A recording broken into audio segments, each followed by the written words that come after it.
Hosana. As you can see, what an epic way to have started our afternoon. And you can see that he's in full stalk mode still. So our boy is giving us a show already. It's so good to have him back because he's just so wonderful in many respects. Now, it is a warm welcome to all of you that have just joined us since the school session just finished. It was a very nice school session for them. Ellies and leopard and lots of other wonderful things.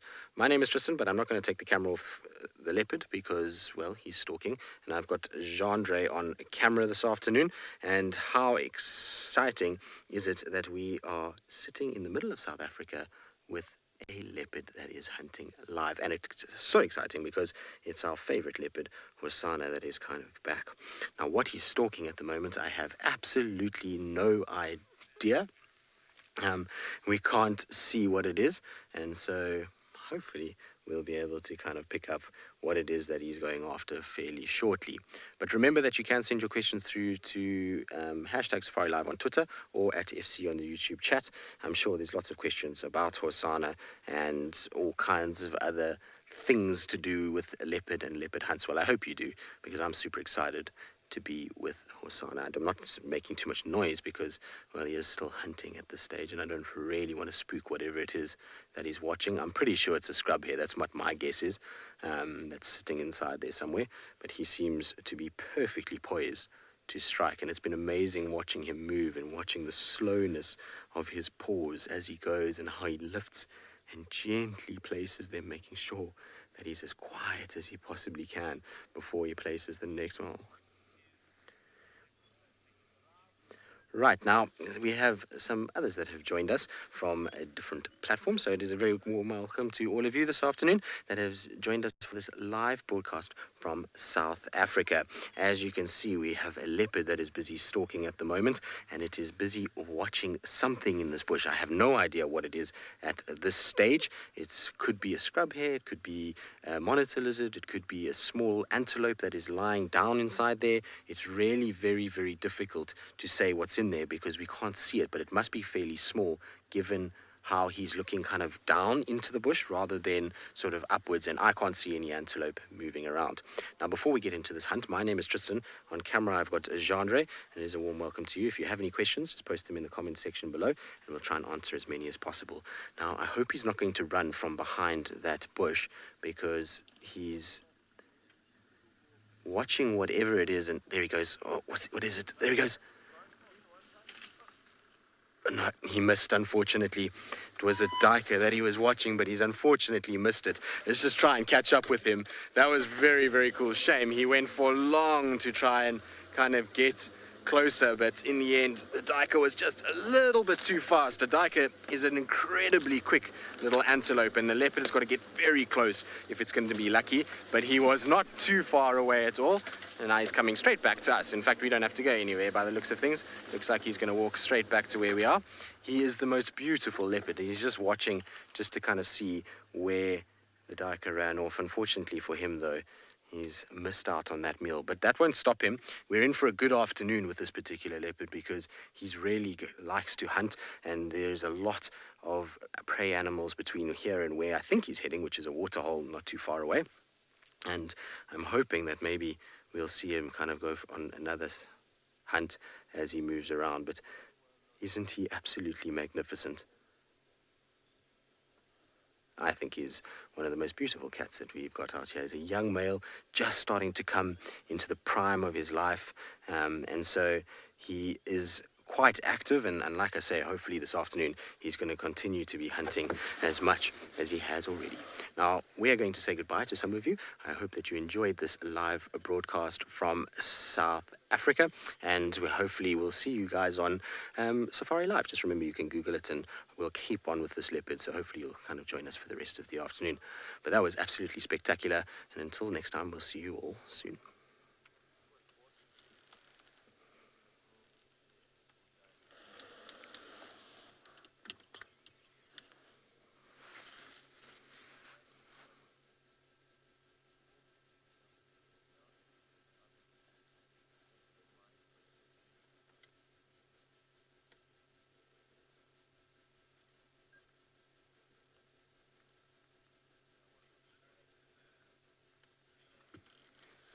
Right, well, wasn't that quite spectacular? Absolutely amazing. I'm going to try and catch up with him. It's so good to have this cat back. I mean, obviously there's been 3 days of celebration so far when it's come to Hosana, and I haven't had a chance to catch up with him live with all of you guys, so it's so good that he's back in this area and moving around. And I mean, already this afternoon we've had him posing on a termite mound. He's rolled around like a little clown that he can be and has been as cute as a kitten, and then he's on top of that has hunted. He's come right past the vehicle. It's just been kind of chaos when it's come to Hosana, which is, well, how it is when he's around. And that's why it's so exciting to have him back, because he just gives so much more than you can imagine from a leopard, and he really treats us to the most amazing sightings that we can possibly kind of get. So it's so special that he's around. Now the problem is where he's going is a very difficult area, and it's going to be really hard to kind of keep up with him, but we're going to try our best because he is kind of hunting this afternoon.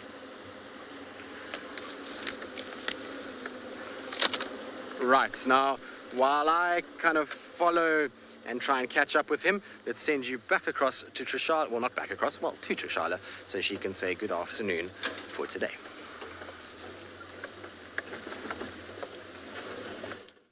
Look what a beautiful scene this is.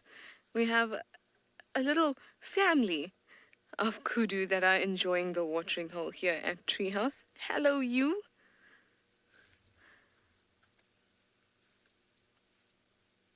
Oh, that was so cute. There were 4 of them here, and when we arrived, all 4 of them were drinking. And now we just have you left over. Hello, you young lady. You look so beautiful. And taking advantage now of the last bits of water, I suppose, before it dries up. Oh, you have a precariously positioned oxpecker on you.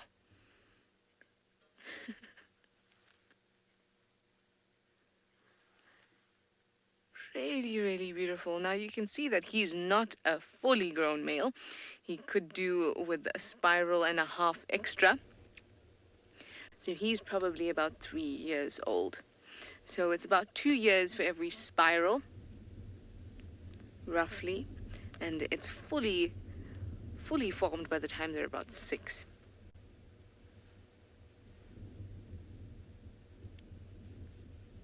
Very nice and peaceful. How sweet is this?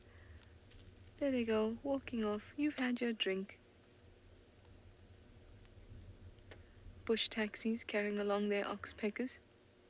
Now, I was at the hyena dens, or I checked both of them out, and I didn't see any action yet.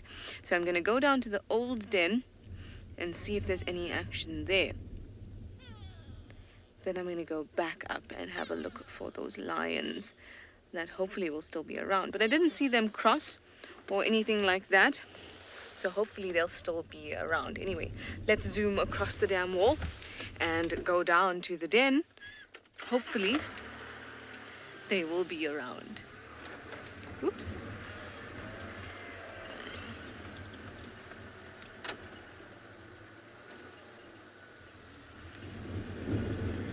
Something else I can see in the water. I must say, the water's actually not looking too bad. Let's just stop and have a look at it. It's not looking as murky and thick and sludgy. You can still see a reflection of the trees in it. It actually looks quite nice.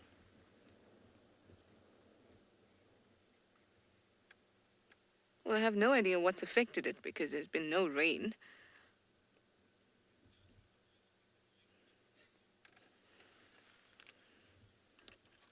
Shame. Well, at least these kudu can have some water for the winter. I hope it doesn't take too long to... I hope it doesn't dry up too soon. Shame. It always makes me feel bad when there's no water for the animals. I understand, obviously, that that's part of their survival and their environment. It just seems like such a basic requirement, a basic need. But that need for water is what drives a lot of the migrations and the movements of animals. And where there's no water in one part of the country, there's some in other parts. All one big cycle. Now around the hyena dens, there were so many impala, herds of impala all over. So Nat told me, they're probably not around.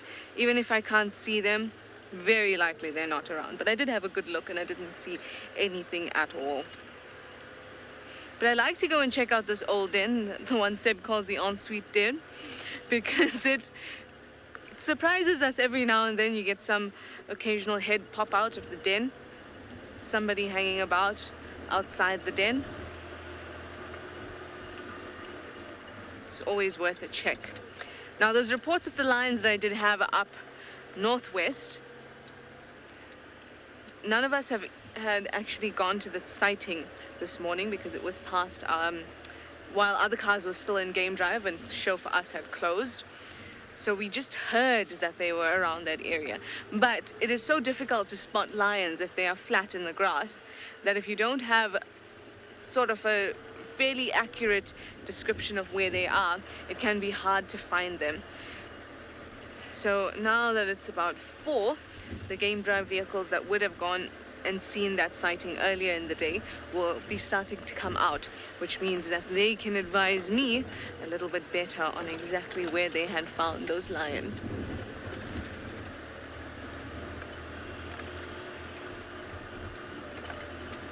It's actually quite a bit windy today. Oops. Did you just see that? Something flew straight onto my nose and then popped off. CNAC, you'd like to know if there are any animals that still visit that dam? Yep, definitely. Apart from the regulars, the antelope and so on that visit it, the occasional elephant will still visit it. A watering hole that elephants don't like, but because we've been seeing so few of them lately. So they will still come to that dam if they're in the area. There have been other big mammals at that dam as well, ones we can't talk about. There have been lots of hyena at the dam. They still hang out there. Please, somebody be home.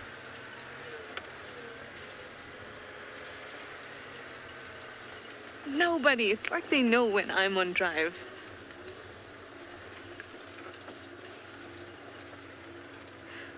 Shami Ann, you'd like to know if the light-colored hyena cub, that's Ribbon's one, is still missing. Well, I definitely haven't seen that cub. So it's been quite a few days now.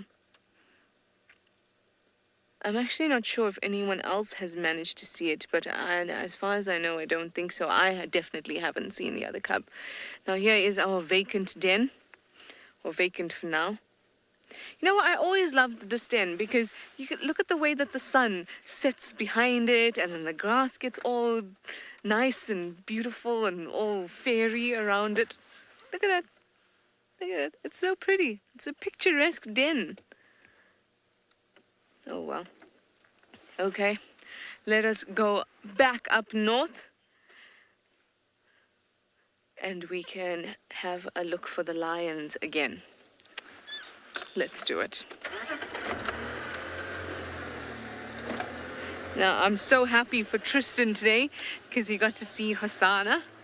I'm patiently waiting for my turn, waiting for my for my rank to finally get their chance to see him. Hosana was the first animal I saw when I drove into the Sabi Sands. Do you know how amazing that is? I didn't even see any impala. I saw Hosana first. So let's go and see him again since Tristan's caught up with him.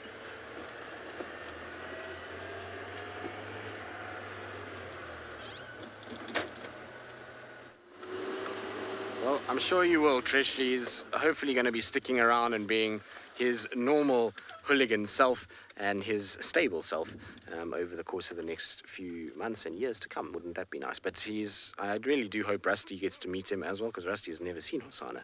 And then also Trish gets a chance to catch up with him. But isn't he just the most magnificent little leopard? And it's amazing what one leopard can do to the spirits of many, many people, and to the kind of, well, what he can bring about in terms of an interest. It fascinates me that just through following him around for the last couple of years, he's developed such a following that he's kind of become a name that was trending on Twitter and various other things. And it's pretty insane that people have gotten so attached to him. He comes from obviously the Kruger lineage, and then he kind of got orphaned at a young age, and we say orphaned because we don't know where, Kruger went. And then on top of that, his disappearance, disappeared, come back. So it's an amazing kind of story, as well as his interactions with all the other family members that we get out here. So it's an incredible kind of story, and an incredible way things have evolved over the last few months, and he really, really, really is a special cat to all of us. The problem is that he's in the most horrendous block one can ever imagine. You're walking around in the thickest, most elephant-destroyed block you can ever kind of think about, and I know this block very well because of the fact that last year this time I spent almost every morning and evening following Hosana around these areas, and so it's been a lot of driving around here, so kind of got it at least somewhat figured out. But he's going roughly towards the road, so what I'm going to do is I'm going to shoot around so we can see him walking straight at us. It should take us about 2 seconds to get around him. It won't take us long.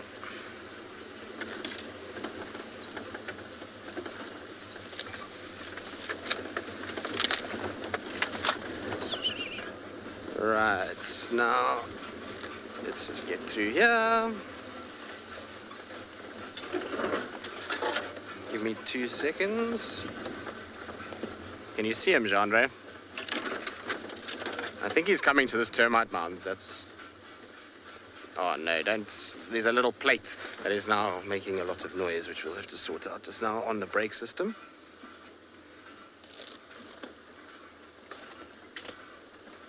Where is he now? He should be coming just on my right-hand side.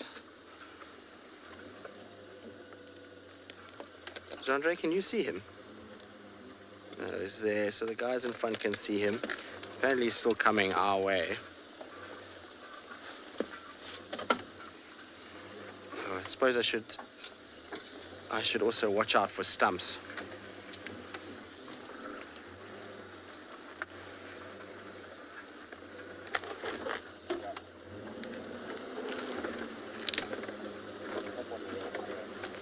Let's get on the road, and then hopefully he's going to come straight towards us.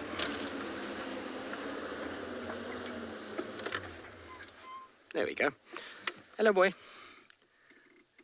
Doesn't he look magnificent? He's walking in all the same areas that he used to.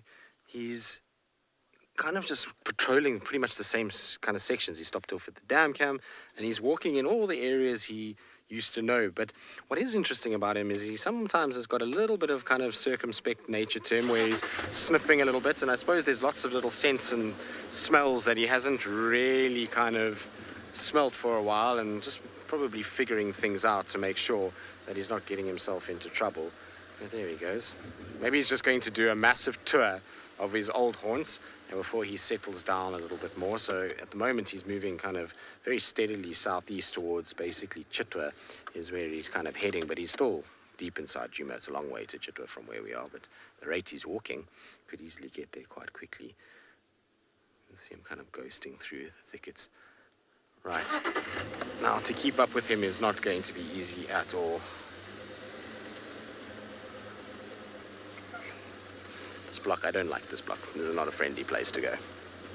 But because it's Hosana, we'll do it. I think Jamie had it much easier this morning. She managed to have him at the dam and just sit and chill with him and take it easy and kind of revel in the cuteness that is Hosana. But for us, I'm afraid, Jandre, it's going to be much harder work. But the interesting part about it is that we maybe will get some really cool kind of sighting out of it. We know when Hosana moves, anything can happen.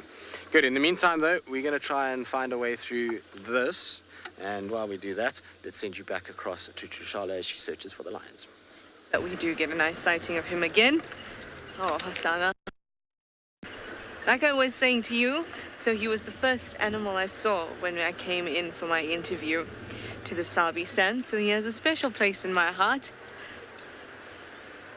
He was also hunting behind my room once. Well, not at my room window, but I could see him through my room window, which was awesome. So he's a very special cat. And that's how I feel about him just after a few months spending with him. Can you imagine the bond that Tristan and Jamie and James, Steve feel towards him because they've been with him for so long? So it's really exciting stuff that he's back. It is. So now that the other vehicles are out and they gave me a little bit more information about where they think the lions are, so I'm going to go back up northwest and have a look again. Hopefully they will still be there. And now that the sun is setting a little bit and it's cooling down, maybe they'll actually be stirring, which would be perfect, actually.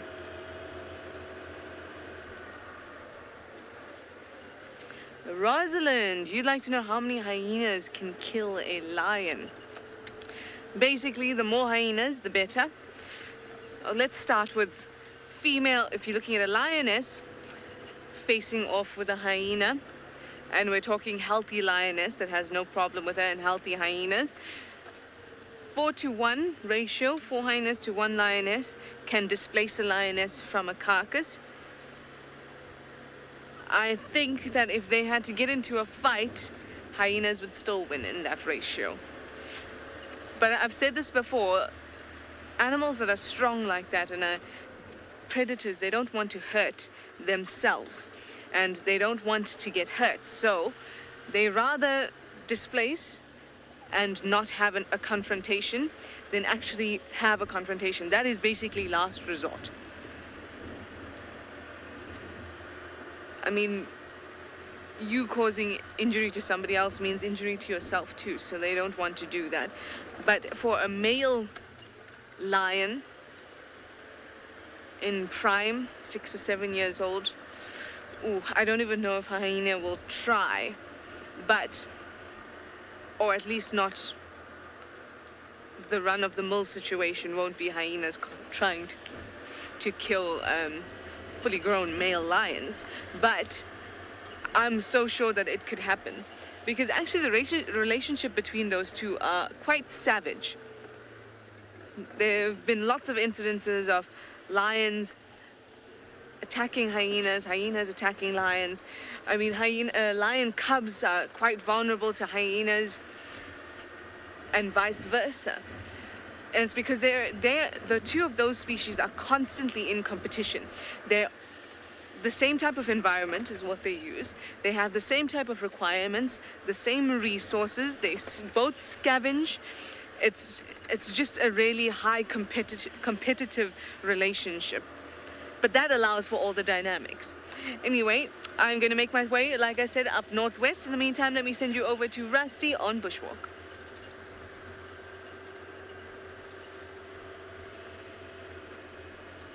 Good afternoon, everyone, and welcome. Sorry about being a bit delayed here on the bushwalk, but we've been following a herd of elephants for most of the afternoon.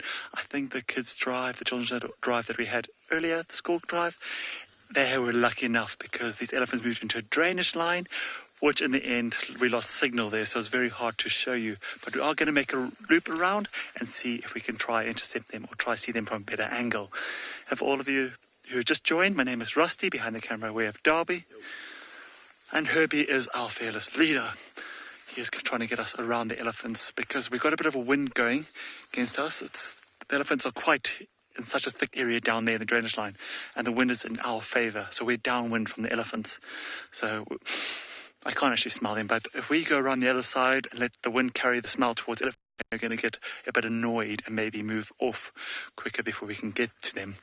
So we're just going to keep walk and talk, because we've got to see if we can try keep up. But we do have a problem with signal, so I do apologize if we break up.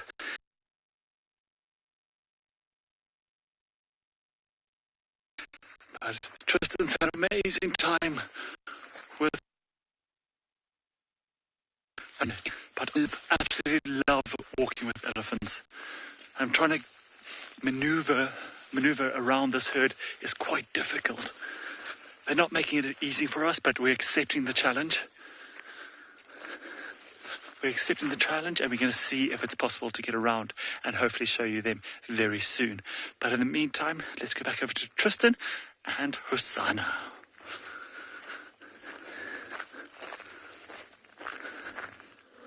Well, hello everybody. As you can see, we've decided to decorate Rusty, and not Rusty on Bushwalk because he's got signal issues, but we're decorating Rusty with a buffalo thorn. Hi, buffalo thorn. It's like gift wrapping. We're camouflaging. That's what we're doing. Genre, how is it a good job or not really? Better. Very far from Christmas, yes. No, a buffalo thorn is the furthest thing you want from a Christmas tree. It's going to hurt you incredibly badly. Now, where did Hosana go? He was right here. Oh, there he is. Look at that in the most perfect golden light. Hello, Hosana. Are you posing on a little tree stump? There he is, just to our left-hand side. So he put us through what can only be described as a fair amount of thorns and thickets. Hence, we now have half a tree stuck to the front of the car, which, well, like I say, is just a part of the camouflage of Rusty this afternoon. It's going to allow us to blend in when Hosana's hunting. We'll be able to kind of not spook anything. Obviously, we'll have to be quietish because we're going to make a lot of noise if we're off-road. But I think if we now sit quietly, we will be a part of the bush. Now, I just need to speak on the radio, so give me 2 seconds. Yeah, Taxcom Vulture's Nest, he's back on just off the road on Vulture's Nest. It's very close, maybe 5 meters off the road. So I'm just making sure we can get Tax in with us so that he can join us and come and have a look. Everybody's obviously very keen to see as much of Hosana as possible, because I think not only us, I mean, we sit here as guides and force, Safari Live, and we have a very special kind of bond with him in many respects, but a lot of the guides here like Tax and Rex and Aubrey and Herbie have a very similar thing too. Matt, he's mobile southeast. At the moment he's stationary, but his general direction is southeast towards Nyala Road South, Vulture's Nest Junction area. So, Linda, it's a difficult question in some respects because with leopards, there's a lot of variability in terms of their their mating. There's a male in the southern part of the Sabi Sands called the White Dam male who was mating at the age that Hosana is now. And there's other leopards like Hukamuri who probably only mated when he was much, much older than what you see Hosana at the moment. So so it's difficult to say, but generally the mating starts when they're around sort of 4, 5 for a male. Female's obviously a little bit earlier than that, because obviously they come into an estrus and they don't have to compete with dominant males. A dominant male will mate with a female no matter what age she is, whereas a male has to achieve dominance before he can mate. So is he going to mate soon? Probably not. I think he's come into this area now in order to try his very, very best to kind of settle down somewhere, and there's going to be a lot of difficulties for him because that skittish male definitely is around. He's moving in this area, and that's going to be interesting to see what it means for Hosana now that he's back. I don't think he's got to worry about Tingana too much. I think Tingana, bless his soul, is unfortunately starting to get a little on the older side, and Tingana still recognizes Hosana as a leopard that he doesn't really have to be too concerned about. Hosana, are you coming to say hello, boy? Oh, you are the most beautiful cat, but you've got a little cut on your nose. Where did you get your cut on your nose? Are you going to admire our tree? Don't spray on our tree, though. Isn't this cool? Absolutely awesome. Minamu, you were wondering if his return will push Tingana to retirement. Probably not. I mean, leopards don't really think like that. They're going to try and stay as dominant as they can for as long as they can. But what it might mean is that he can potentially now take over from Tingana. Tingana still protects this area well enough that skittish male doesn't kind of come into Hosana's area, and Hosana can grow a little bit more. By the time the end of this winter rolls around, Hosana is then almost 4 years old. And he can then potentially try and take a territory. A lot of males do take territories between 4 and 5 years of age. Now he's heading, kind of changed direction now. He's kind of going back towards the central parts of Djuma. So I'm going to try and go around. We're going to leave him there for 2 seconds, and we're going to go around to the Mulwati side, because he's going back into the Mulwati with our tree in tow. I wonder how big it is, Jandre, and why it's stuck there. It's quite interesting. Even on the left as well. Have we managed to get a good wrap there? Excellent. Well done. Not sure how this one got stuck. Actually, I do know how, because we went through as many bushes as you could possibly ever imagine. And so that's why we have half a tree stuck to us. But we'll sort that out later. There's no time for that at the moment. It's time to admire our young prince. And so we'll rather keep eyes on him, because we know also this area, it's not easy to be able to follow. Is there any other tracks for little Kalamba in this area? Nope. Worth checking while we were here. This is a little leopard highway that we're on at the moment. Oh. Thought I could make the turn in second gear. Turns out I couldn't.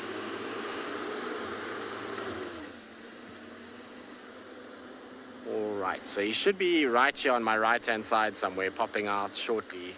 John Ray. And this big jackalberry was where he was walking towards. I think if we find where Tax's vehicle is, there's Tax's vehicle. And so, theoretically, Hosana should be here somewhere. Let's just go a little bit further forward.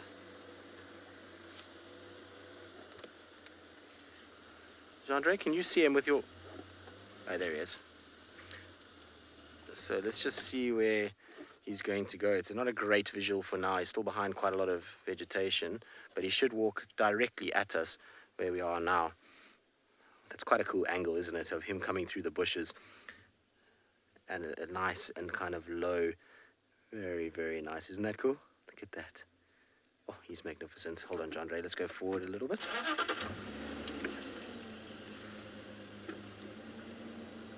I think that'll be a little bit better, Jandre. Hello, Hosana. Isn't it so cool to have him back again? I think so. He is beautiful. Judy, I would imagine so. I mean, the dam was very good to him, and I'm pretty sure it's why he was there last night. Obviously, there's a water element to it. He needs water, and so he'll make his way to places like the dam for water. But there is also, of course, the fact that he knows that that's an area where he can potentially find food, and that's vitally important for a leopard. Food is always something that any leopard needs in order to survive, as we know. So I'm pretty sure he has headed in that direction for that reason, not only for the water, but also for the ability to find food. Now he's walking behind us, so I'm going to just turn around, Jandre. It's going to be easier for you. Hosana? Oof, he looks good in this light. It's this kind of perfect wintry orange light that he's walking in every now and then, between the sort of big trees that is shady and dappled. Just going to stop here, though, because we've got a perfect view.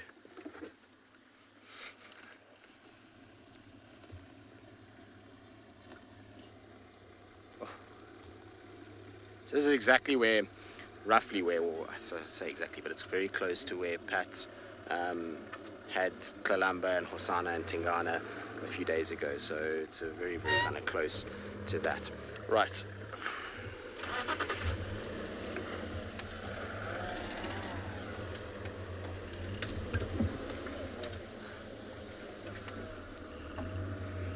Becky, does a skittish male have territory? I have absolutely no idea. Because we don't see him enough, we don't really know. But essentially, yes, he will have a territory. What will be interesting is through these camera traps that have been placed by Pantheras to work out just how big a territory he has. Because I suspect that his territory is far, far, far, far, far, far, far larger than what any of us are giving him credit for, and he's around a lot more than we even think. And because of his shyer nature, we're not seeing him, and so a lot of the tracks are being attributed to the likes of Tingana, but actually, I think he's probably in all likelihood spending vast amounts of time in this particular section. So we'll see once that data is all released, or once the camera traps have kind of spent some time out and soaked, if you want to call it that, and then maybe we'll be able to get an answer as to how far the skittish male is roaming and how far he is moving about these days. Where are you, Hosana? Where did you go? I know you went that way, Chandra. I've got to somehow get round. Chandre's being clever, telling me that I'm going the wrong way. But unfortunately, Chandra, as much as we can off-road with Rusty, we can't break Rusty, so... Right, now I'm going to catch up with him on the road here. We're going to probably have to wait a little bit for him to arrive. In the meantime, though, let's send you back across to Trish, who's still trying to catch up with the lions. Well, all the best with catching up with Hosana. He definitely is the star of the show today. That is, even then, I think he will still be the star of the show. Now, I'm listening around for any birds that are alarming, any impala that are alarming. I hear nothing so far. And what really bothers me is when the impala do their weird burping rut noise. You know exactly the one I'm talking about. And at certain times, it can sound like a roar, of a lion's roar. So I'm hearing that and I'm thinking, it's a lion, and I stop. It's not. But Rex has told me it's on the eastern side of Sandy Patch. Still not as descriptive as I would like, but I am going to be driving quite slowly along this road so I can look for tracks of both Rex's vehicle and of the lions. That will at least give me an indication on where in the block to look for them. Because at the moment, I'm just sort of circling a block. The other problem is that it's quite close to the northern boundary, so it wouldn't take them much effort at all to cross north and out of our lives. At least it won't be forever. Let's not even think like that. They're still here. They're still here in Juma, and I'm going to find them. If not on my own, with the help of Rex. It will happen. Thing is, I haven't even seen lion tracks. But then also, it is the afternoon, so a lot of vehicles have already driven these roads, and many of the tracks that would have been there are now driven over.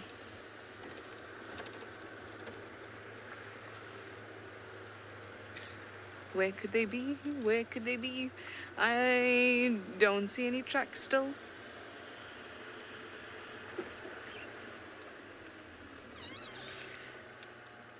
Hello, Mr. Impala. At least we have an impala. Maybe we can ask him. Oh, no, he doesn't want to be asked about the lions. Don't you want to hear about lions? Apparently they were around, Mr. Impala. Did you see them? No? Ooh, Sinak, you think that the Ikahumas would be a great surprise? I think I would have to agree with you. It's been a while since I saw them. Yesterday in the morning, I did see one crossing into Simbambili, crossing west, but that was it, and it was just in the nighttime, and we didn't get to see very much of her. But that would be nice. I haven't seen them in a while. It would be a lovely surprise. But this impala is totally uninterested in helping me out. Yes, you walk away. You walk away. Look at them. Just so unhelpful sometimes. This is what happens when they pumped too much of testosterone. They can't stop to help a young lady.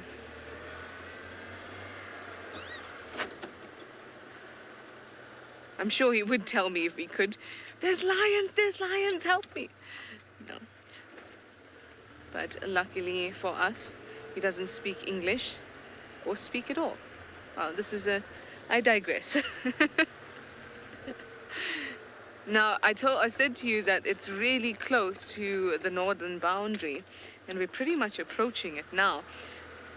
So I'm going to have to do this again, concentrating extra hard, because I was only concentrating extra hard, not extra hard.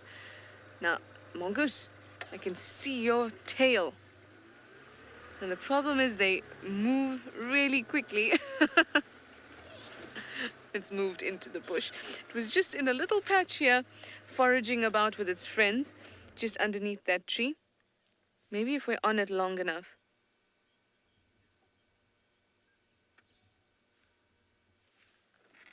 And he is gone.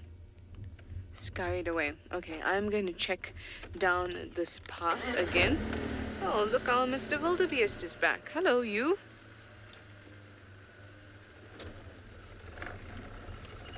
Now, this is also a sign. We're back at where I was at the beginning of school drive when I showed the one wildebeest bull and the impala. We can look at them again quickly while I try to figure out what I'm going to be doing, because I need to find these lions, I do. And you may think it is a lot of luck and just kind of looking about, but it is also a bit of strategy and planning and trying to figure out what you're going to be doing and how you're going to be doing it strategically so you don't miss anything. So I'm going to be thinking of how I can find these lions. In the meantime, we have a beautiful wildebeest. I know they're not the prettiest things in the world, but I think they're still lovely. Hello, you. You are busy hanging out with impala friends that are moving further away from you. Yes. Oh, look at those eyes. Are you giving us a wink? Oh, it's quite cute, really. So look at those horns, and you can see that it hasn't met in the middle. And usually that's attributed to females. When males are fully grown, they kind of come together in a bit of a boss at the top. It looks like a helmet. I'm so amazed at these eyes. They're actually really gentle and soft and beautiful. Yes, you are.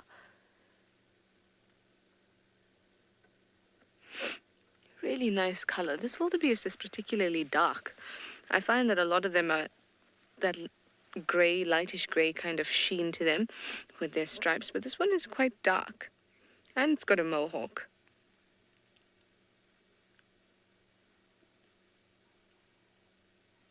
And you'll often find lone wildebeests on their own. You'll find that males will be territorial at certain times of the year, so that's why they'll keep a certain portion of land. But I actually have a feeling this is a female. I don't see any obvious undercarriage work that's pointing me in a different direction. But the horns are telling me maybe you look a little bit female, or perhaps you're a young male. But you also look a bit, ooh, we have a penis sheath. Okay. Sorry, sir. Didn't mean to offend you.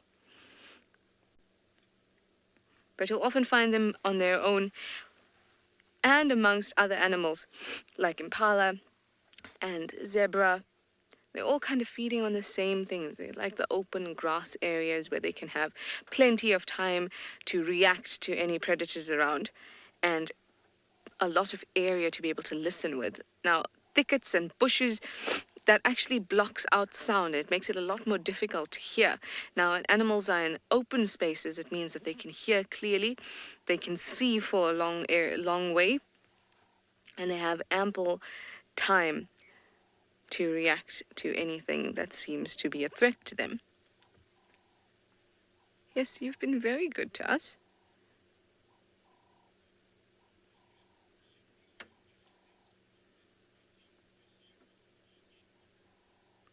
There you go.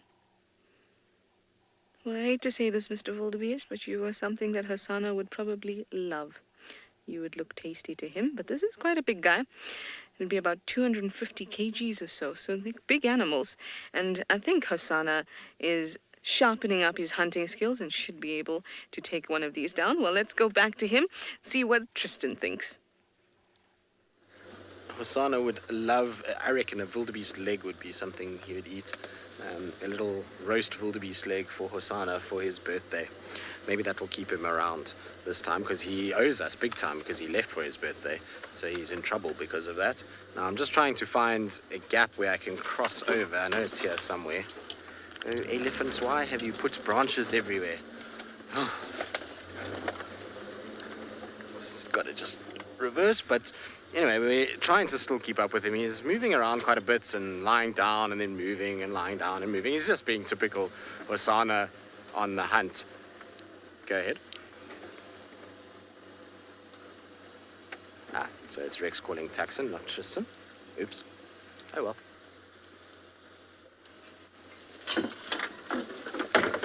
Now, I just want to try and figure out exactly where he is, because the last time he was seen was here.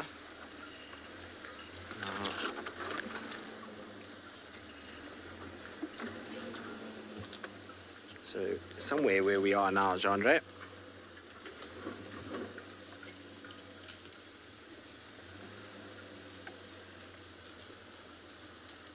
Danelle, what features do I use to tell that this leopard is Hosana?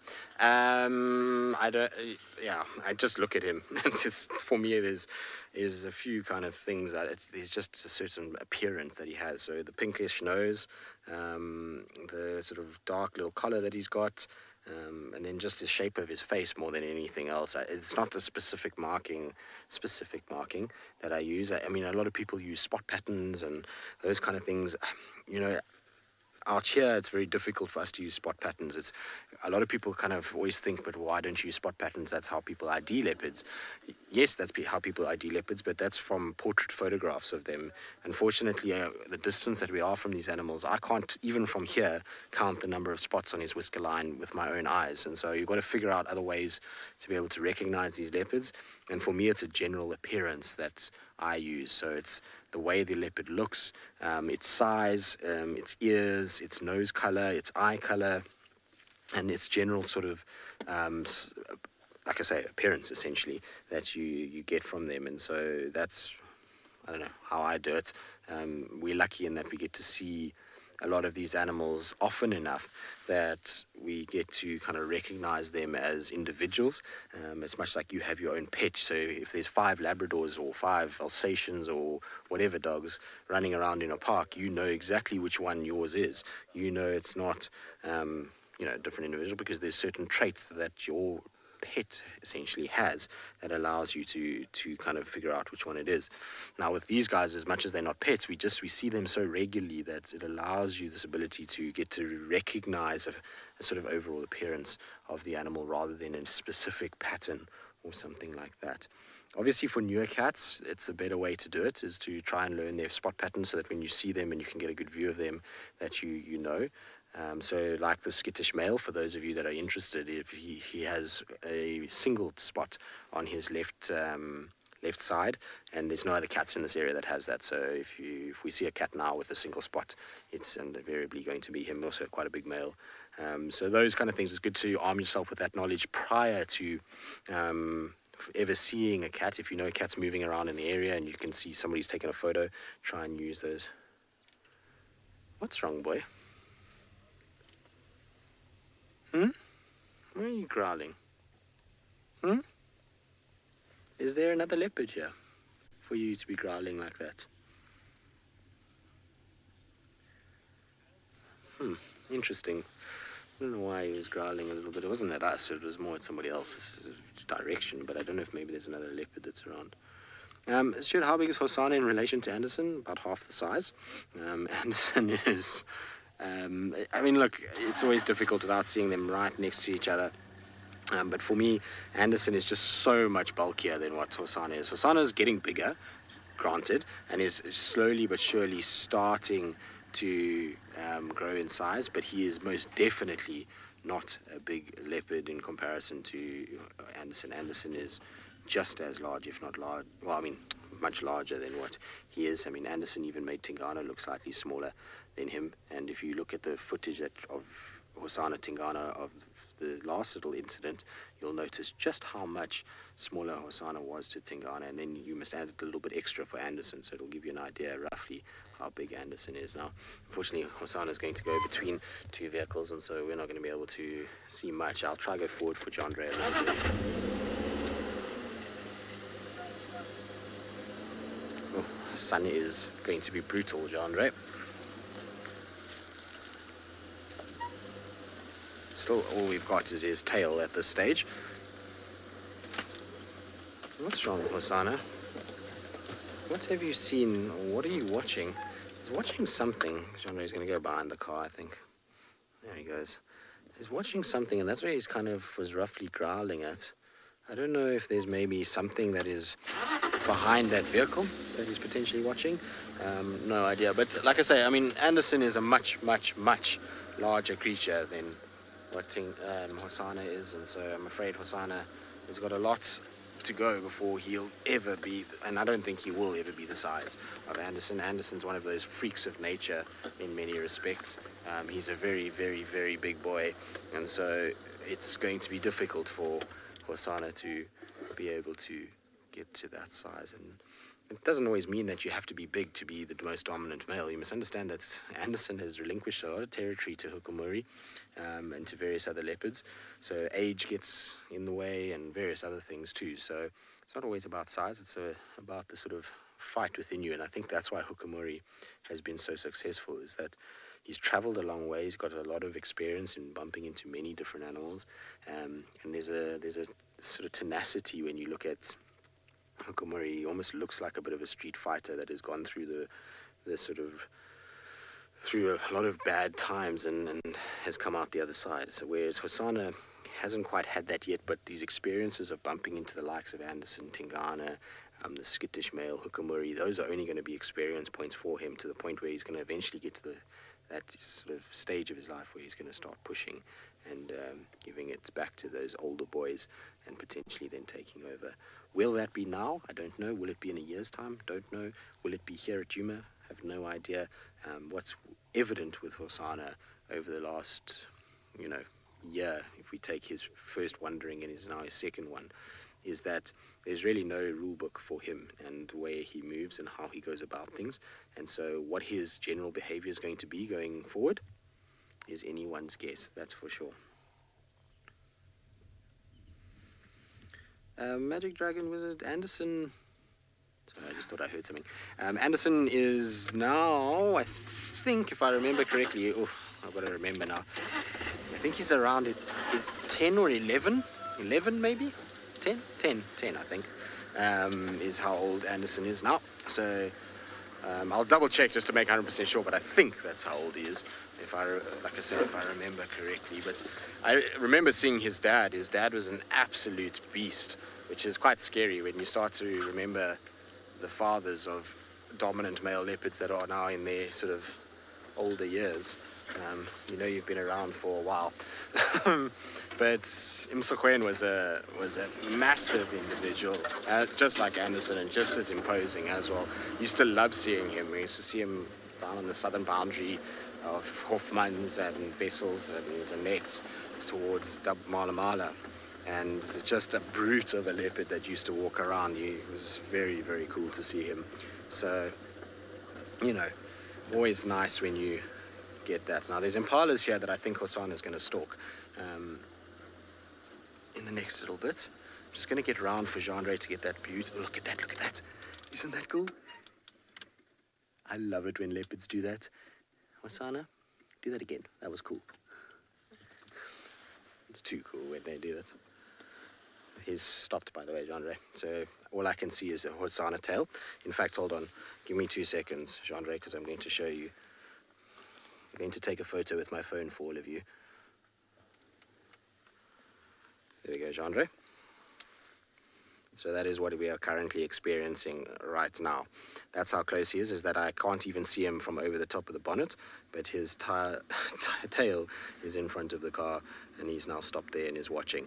So for now, we're going to have to just sit and be happy with the fact that I can watch a little twitchy tail, and you're going to have to see my ugly mug instead of Hosana's, which I know is unfortunate, but unfortunately you guys don't get to decide. It's all what Jandre decides in this process. I don't think he's actually going to move too far now either, because he's watching the impalas, which are, I don't know if you can see them, Jandre, straight into the sunrise on the other side of that bush over there. There is the impala there, and so he's not going to move from where he is now because he's got a bush between the impala and himself, and up against the car. The impalas aren't really watching us, so they're looking around and trying to see other things. That impala's looking to the sort of right side at the moment. Now what I'm hoping for is that these... There we go. So apparently Anderson is 11 years old. I was 10 or 11 was close enough, wasn't it? It's been a while since I've spoken about Anderson, so sometimes when you have the leopard sort of files in your head, they get a bit mixed up and it becomes a bit tricky to remember every single one and ages and fathers and mothers, and try and kind of remember as many as I can, but every now and then you got to kind of jog the memory a bit. Hosana, are you happy there?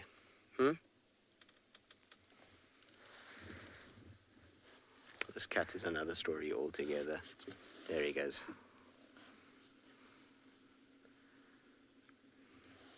So, Joy in Hong Kong, which cubs of Anderson males are around in Juma?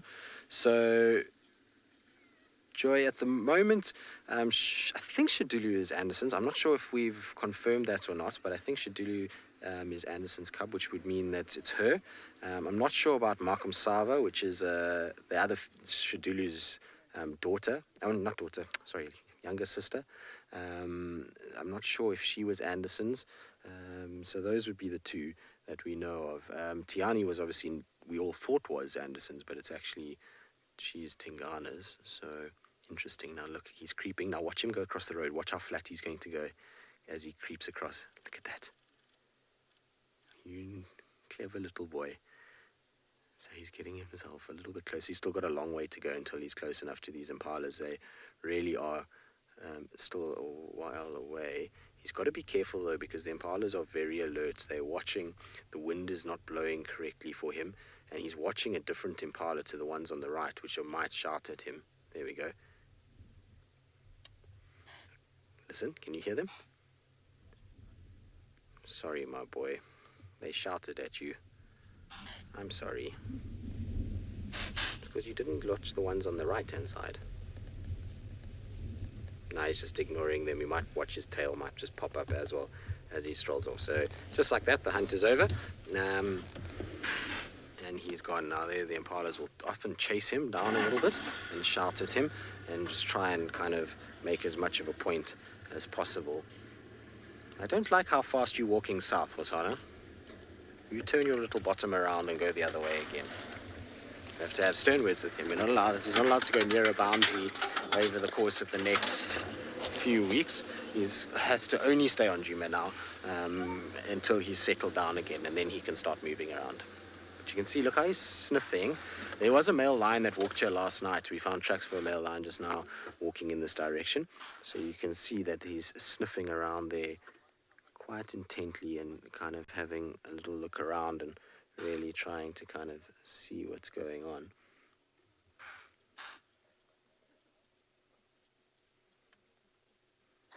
Now that could be male leopard, it could be female leopard, it could be lion, it could be any of those things that he's busy sniffing out at the moment.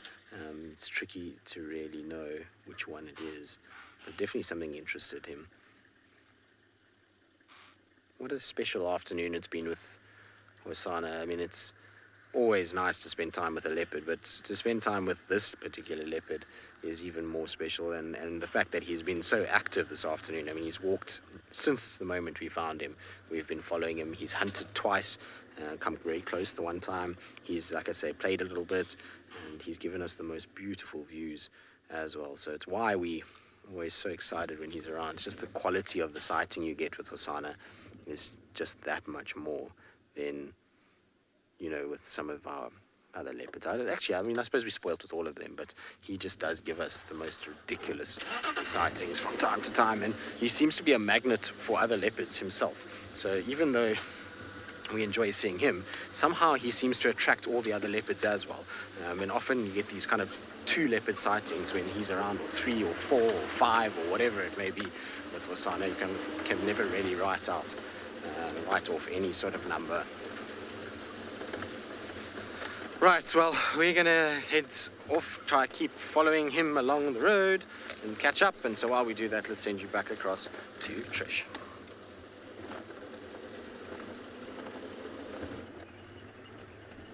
You keep following Hosana, Tristan. Well done.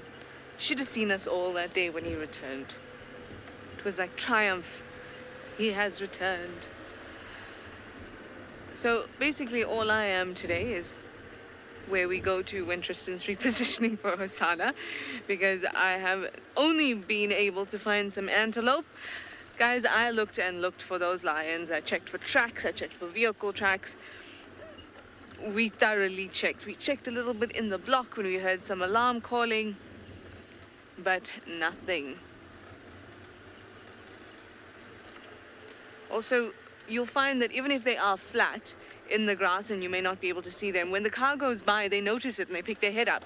So there was none of that. We're keeping our eyes open. So I suspect that they have gone off the property. I didn't check the northern boundary. Well, I didn't check the road on the northern boundary, but we drove all the way up to it, and they were still not there. So I suspect they may have crossed. Rexon didn't sound too enthusiastic about it, as if he already knew. But I'm still going to keep an ear out in Game Drive Radio.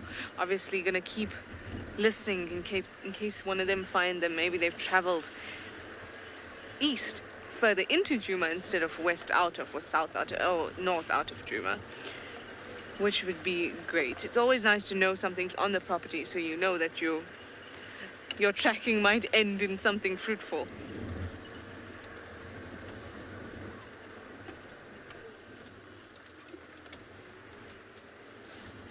Oh, lovely bits of sunlight coming through.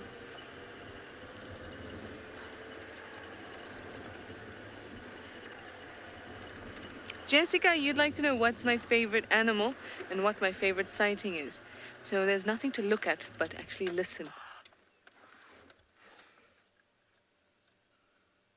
Because I can't see them, but I can hear them. Just listen, Jessica. I'll get to your question in a moment.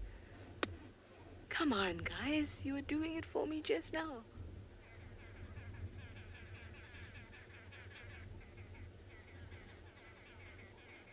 So the birds that you're hearing, they are arrow-marked babblers. That sounds like them. But they were impala ratik there that were making a huge noise, and they've actually quietened down quite a bit, so I wanted to hear it again. It's amazing. You think it's so amusing when they're doing it all through the season, and then they stop and you actually miss it. I know. It is sad. Hello, impala? No. Out of view. Well, Jessica, back to your question. My favorite types of sightings have definitely got to be with elephants. Elephants are by far my favorite. They just, when they interact with you, it's a strange thing. It's almost as if they're actually bonding with you, actually building a relationship with you. I love it. And I haven't seen one in a while, or I haven't had a really nice one in a while. Always from a distance, catch a glimpse of them. So I'm having a couple withdrawal symptoms. But I would say that is my favorite type of sighting. And in that category, my absolute favorite sighting of elephants has got to be the sighting when I had the young male playing with the very tiny male, and the little one was kind of jumping on top of the other one. Well, not jumping because they can't jump, but flopping over on top of the other one with the trunk, and the one on the ground was kicking the other one. It was the cutest thing ever. So that has got to be my favorite. And for elephants, it's just great. And I 100% mean it. That when you spend time with them and they come close to you and you can see that they're looking at you. We always say, oh, you know, we're in the vehicle and we are part of the vehicle, or with the perception that the animals have are that we are part of the vehicle. But there have been so many times when an animal has looked at me in my eyes. And if you thought I was part of the vehicle, how would you be able to do that? And elephants are one of those animals. Elephants do it, leopards do it, lions do it. They'll look at your face, right into you. So I can understand why people say that and the whole premise of being part of this larger object. But I think that they can pinpoint who's looking at you and things like that. Anyway, there is definitely an animal that knows exactly who is following him, and that is Hosana and Tristan.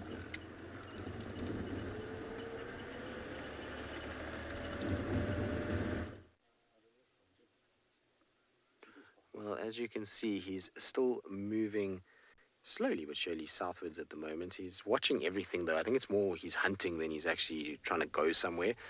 The other day when I was following him, when he was coming to Djuma, his movement wasn't like this. He was just head down on the road walking, whereas now you can see he's kind of head up, watching, stopping every now and then, stalking anything really that he comes across, paying attention to the smaller things that are around him. So I think it's, one is a bit of exploration of the area since he's been gone. Two is the ability to also try and find some sort of food item, is why he's moving the way he is and kind of covered as much distance as he has this afternoon.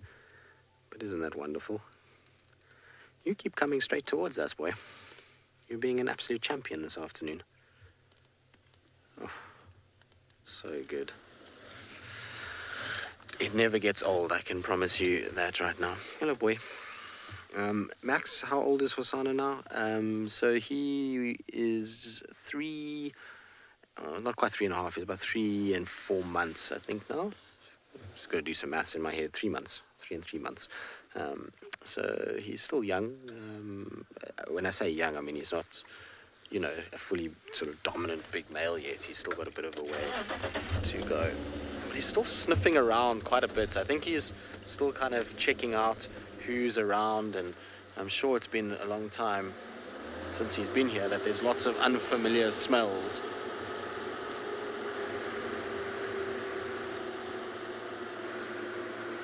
So I'm just getting right ahead of him. Oh, don't go that way.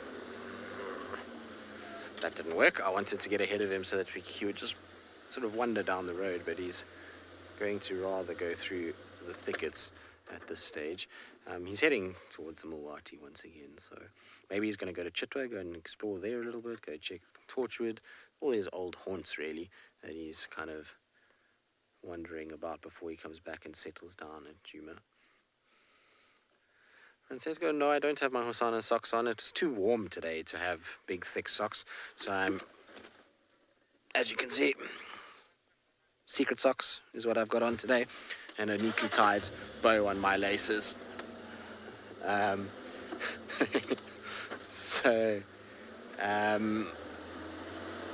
Yes, don't have them on today, unfortunately, but also they need to be washed at some time. I can't wear them every day. Hosana, where are you? Looks like he's stopped to watch something.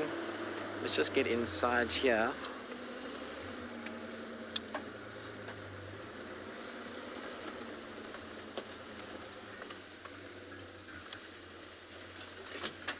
Turn that down a little bit. No, not a great visual, Chandra, I'm afraid. I think he's not... I thought for a second he had spotted something, that he was getting into a bit more of a stalk mode, but he's actually just heading straight down towards the Mulwati. Yep, so he's going to disappear there. Right, now it's time for us to send you to a joyous celebration because Rusty has decided that he's going to do some work this afternoon, and he's going to join us out here, and it's not going to be just me and Trishala. So before it gets dark, let's send you across to the bushwalk team. I do apologize, there was a technical problem that we had. but we got it sorted. Now we're back in the area where the elephants are, but they're right in the drainage line, so it's so difficult to get up there without losing signal. Every now and again we can hear them breaking branches, and because it's a large family herd and we are quite close to the sun going down, actually the sun is going down. Actually, you can actually hear them in there. Now, it's so difficult for moving from this spot. The wind is in our favor, but you don't want to worry this herd because there are a number of calves and mums within the group. So we did have a very special sighting with them earlier, but we had no signal, so we just sat there for a while, and our camera equipment there was a wire that had broken. It was a bit of a dramatic experience, but we just sat there and watched these beautiful animals until we had a bit of a rescue effort done. And the wind is also picking up quite a bit. But we're just going to walk and talk and see if maybe they come out again. But at this time of the evening, they do find a spot to lay up for a couple of hours before moving on. It's that time of the evening, I'm afraid. But like elephants, they have power naps. They nap for an hour and a half. Sometimes during the heat of the day, you'll find them parked up in the shade. And in a drainage line like that, you'll find it's quite a secure area, warm area. And they huddle together, and then they stay there for an hour or two, and then they move on again, and then they continue throughout the night feeding, as well as they'll stop again in about 3 hours, 4 hours, have another power nap. With such young calves in the herd, they do slow it right down.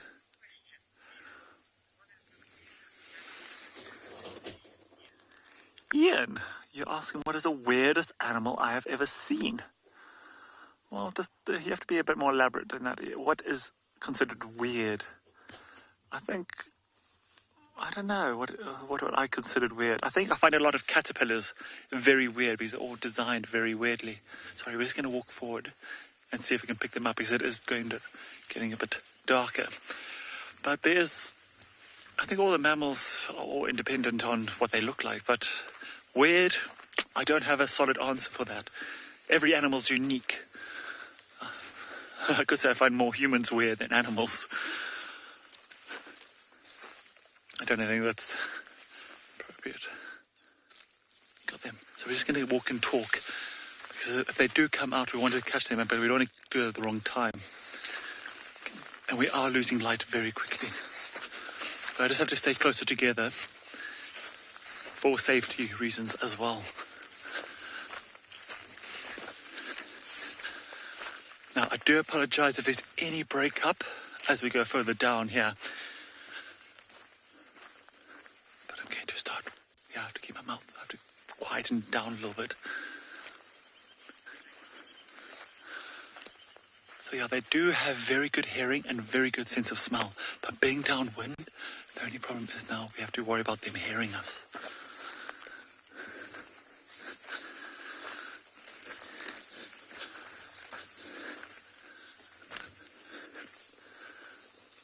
Can't be more than about 50 meters from them, maybe even about 80 meters actually in the drainage line.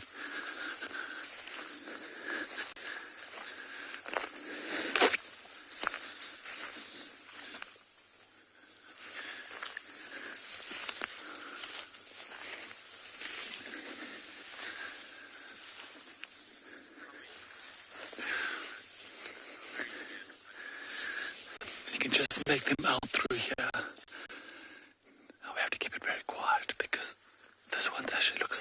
Heard us coming. She's listening. She's moving her head from side to side.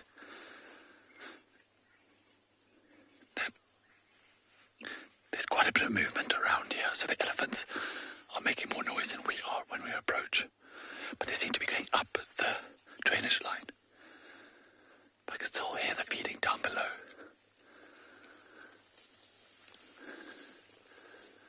It's so tense. Let's keep going.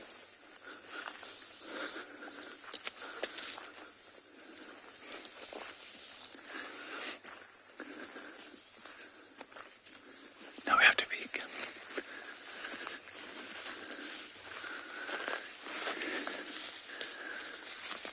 A couple of them have come out the drainage line. It looks like there's a youngster quite close to us, and then an adult female behind. So we caught them just at the right moment. And everything's in our favor. We're at a good distance. They can't smell us.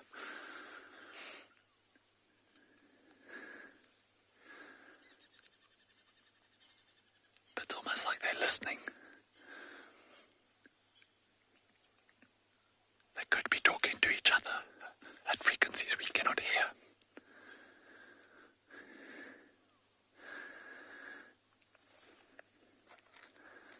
Now this youngster that we can see from here looks like about 5 years of age. Or let's say 3 to 5 years, I'm not too sure. It's quite hard to tell.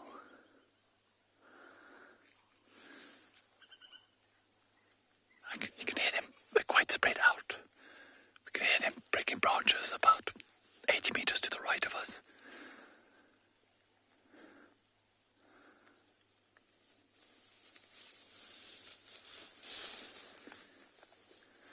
Now the wind changed direction, and you could see the reaction changed so quickly. So they picked up our scent.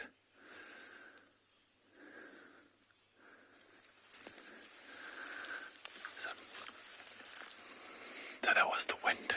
We were in a good position, but as soon as the wind changed direction, they could smell us. So we're just going to back off and let them be. We don't want to follow them anymore. Okay, thanks. So we go. But that was incredible. Absolutely incredible. So, well, we are losing light very quickly, but we're going to continue our bushwalk for a little while longer. But in the meantime, let's go over to Trishala and see how her evening is going.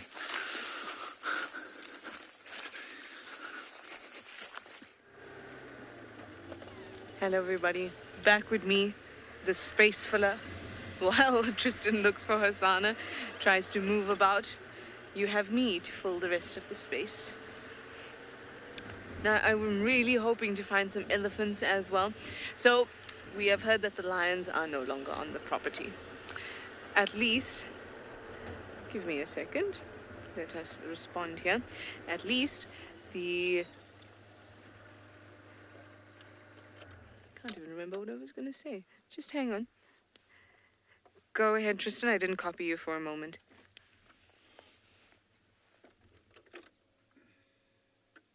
Oh, it was Herbie.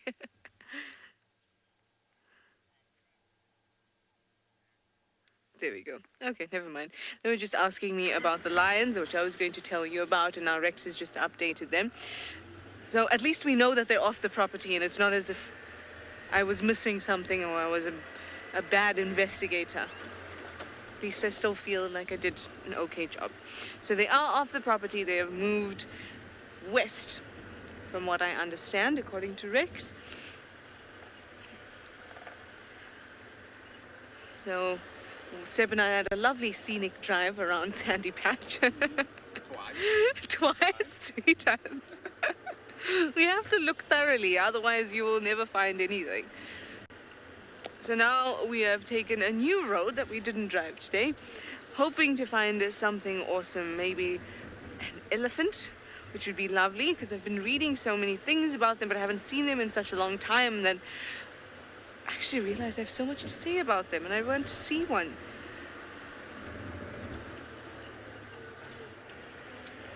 So we're heading south down one of the central roads in Djuma, and it's called Weaver's Nest. Anyway, that's your space filler done for now. Tristan has got Hosana again, so let's go to him.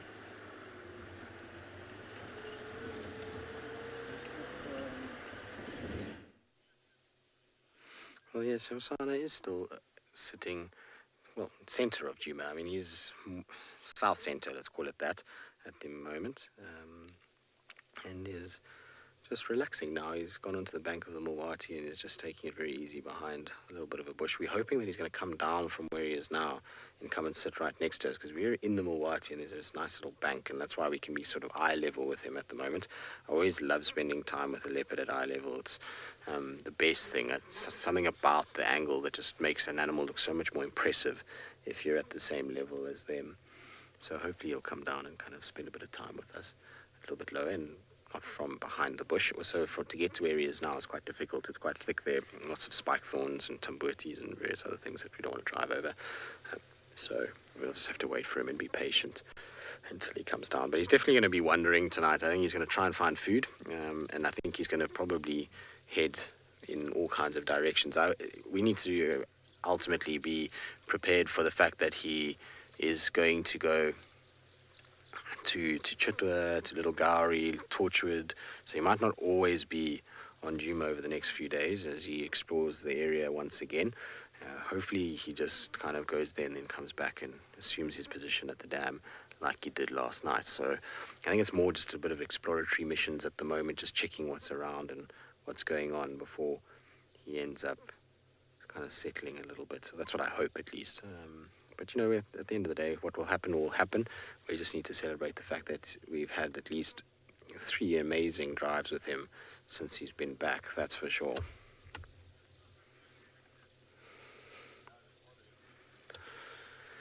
Sherik, is Hosana the most active out of all of these leopards? I'm not sure I would say he's the most active.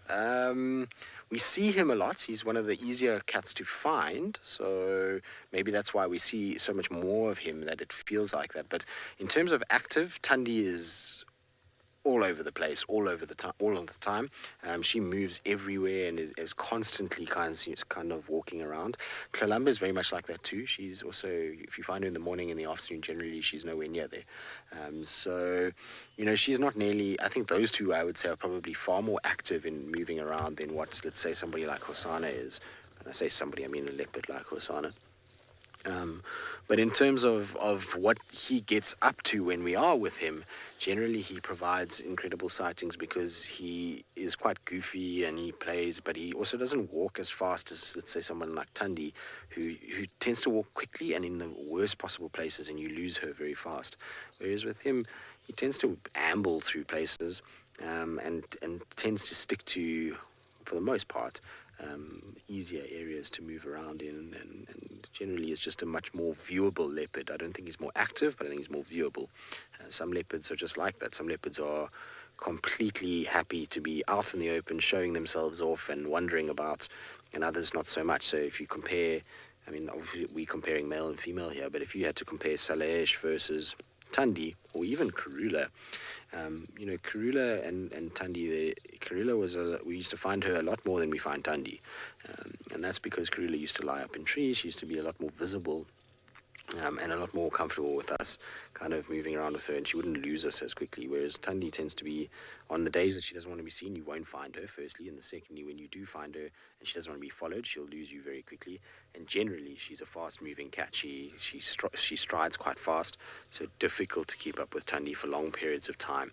I think if you had to go back and you count all the Thandi sightings that we've had, and you work out how many times we've lost her in those sightings, it would be probably higher than any of the other leopards that we have in this area, are the skittish ones, because obviously skittish ones, they have normally 100% record in terms of being lost. But of our regularly seen leopards, I reckon she loses us more often than anybody else.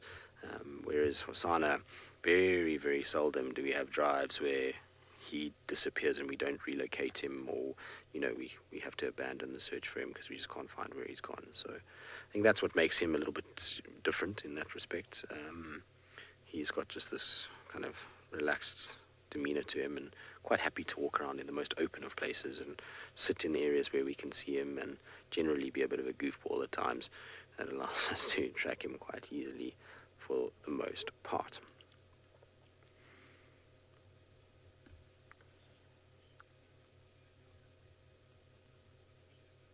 Binamu, any updates on Kalamba? No. So the last time she was seen was just those 2 afternoons ago when Hosana arrived back.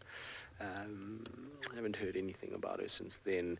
The next morning there were tracks for leopards all over the place, so it's a bit tricky to know where she's gone, but I'd imagine she's here. I don't think there's really anything to worry about.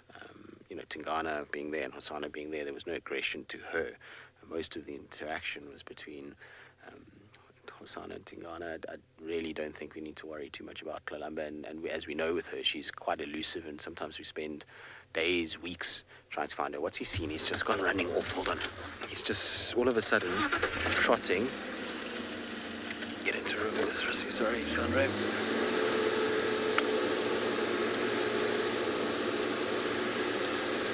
I don't know what he saw. He just all of a sudden just started trotting and moving in this direction with a serious amount of speed. So I'm just going to try and get back here quickly.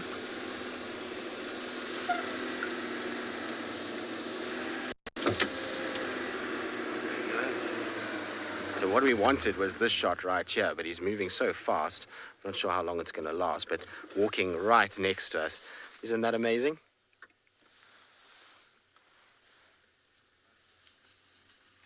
Something is caught his interest. Where are you off to, Hosana? And now why are you behind me? He's crossed over the road.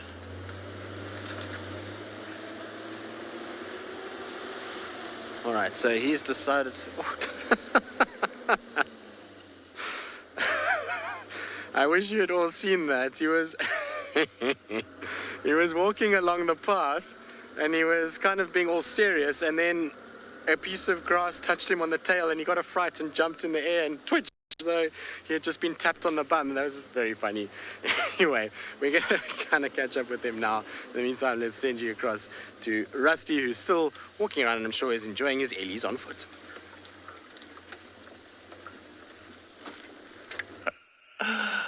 Oh, that was absolutely incredible. I'm just a bit upset that the wind did change direction, because it's not nice seeing elephants like that when they do get a bit, not stressed, but get upset because they know something's around. And they're not familiar, they are familiar with our smells, but finding it in such a relaxed situation is quite unnecessary for them.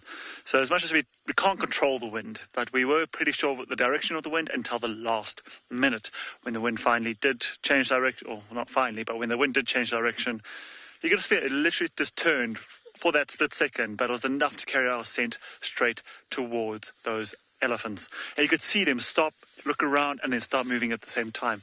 And in that time, they've communicated with the whole herd. They at frequencies we cannot even hear. So it's quite interesting to see how that all works out. But we have left the area, and hopefully they will settle down very soon. I didn't mean to upset them, but it was very nice to see.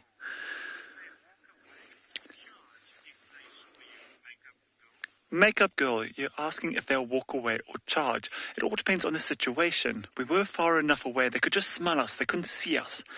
So it depends on where you are and what the situation comes to. If they do see you and smell you and you happen to be in the close proximity of them, that can lead to a charge. But if you can find an anthill, what we are now, and you try safeguard yourself from there, they do back off quite quickly. Even on flat ground, they don't mean to inflict any harm. They're just trying to protect the young ones, because that is a family. They do have calves there, and it's a mother's prerogative to protect those children. I can't blame them for that. We just had to, if we could, like I said, as soon as the situation got a bit like they know that we're there, we try and move away as quietly and quickly as possible, just to leave them alone. But there are times where you can sit right there and they can be meters away from you and they just don't mind. But you have to be very wary with these mother elephants. They are very protective, as with all mothers are. So yes, they do charge. Sometimes they do. Sometimes they run away. Most of the time they just try to get out the way and just move off like they did now.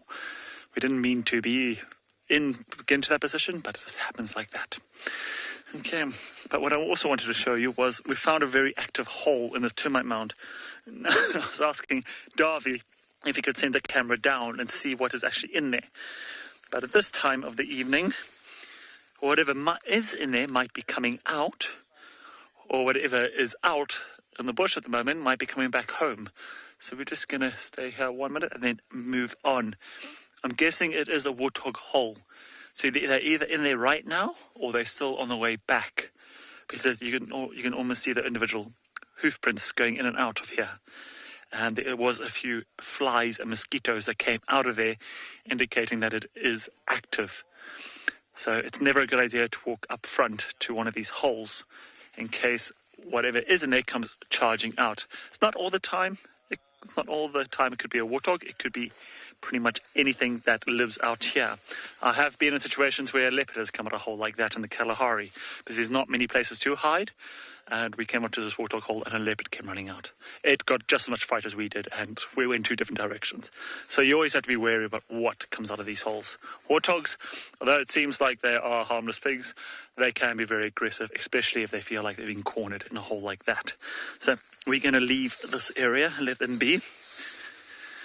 But yeah, it's been an incredible afternoon. Apart from our little mess up with our camera equipment, our signal issues, that elephant sighting was beautiful, especially those kids, the children's drive earlier. It became quite amazing to be able to share that with everyone, even this small moments. So this may or may not be the last time this evening to see me here, because we are going to be moving back very soon. It is getting dark, but in the meantime, let's go over to Chishala and see how her evening's going. All good, Herbie? Okay.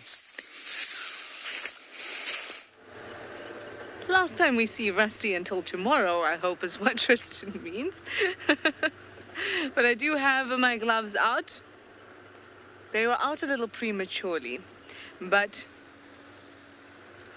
I always feel, until of waiting until I get cold, prepare when I start to feel it dropping. So my jacket came out and my gloves came out while it was still fairly light. But I'd rather be comfortable. Yes. So we are now going to check the hyena dens again. Doesn't hurt to just check again.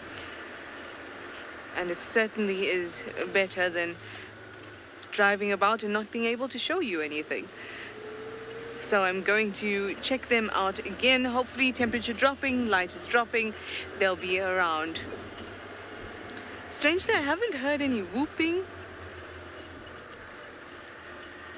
Laura, you're asking about Ribbon's second cub. Again, the lighter spotted one. I have not seen it since the last time when we first discovered that it was not there.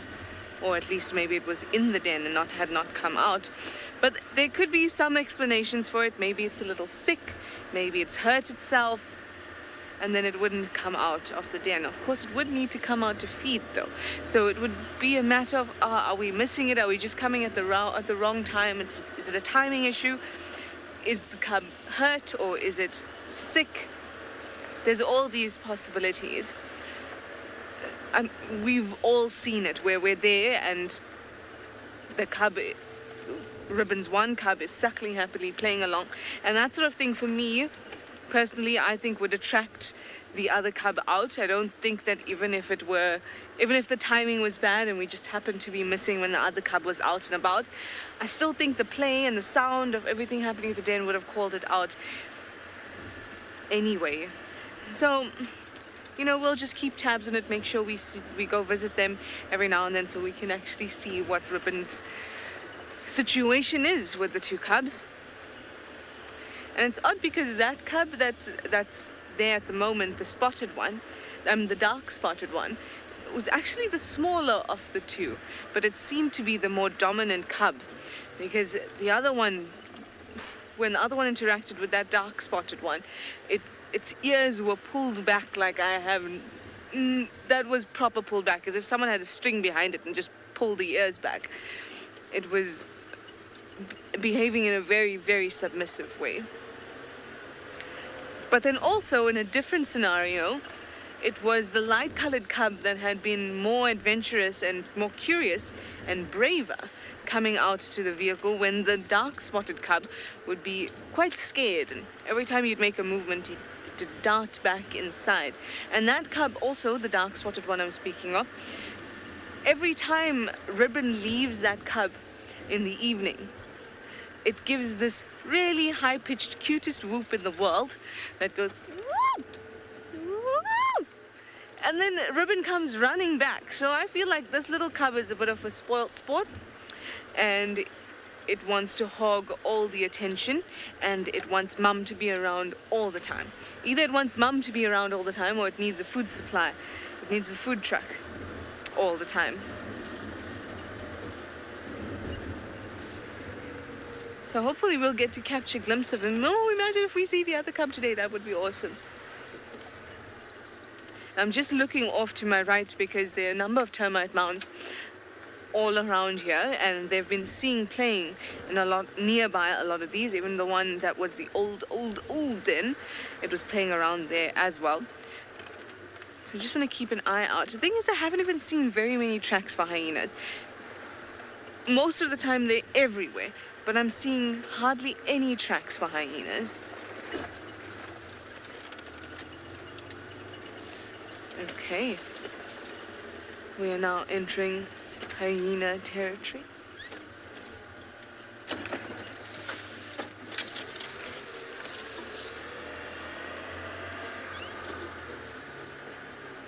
Now, I haven't seen the oldest cubs in a long, long, long time. In fact, I hope I'll be able to recognize them. I saw the butt of one of them trying to squeeze into a very tiny den entrance, but that was it. So I need to see them properly.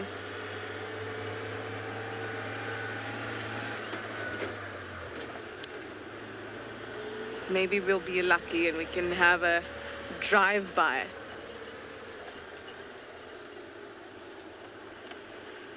You guys are wondering if we're going to be using the flare? Of course we will be. Just as soon as we find some animals to show you on the flare. At the hyena den, it's quite nice to use. You can see they under parts of it in the ears and the nose, quite clearly the temperature differences and things like that. Now I'm going around this one. This is a very old den, but it is where I saw Pretty's one cub trying to squeeze in.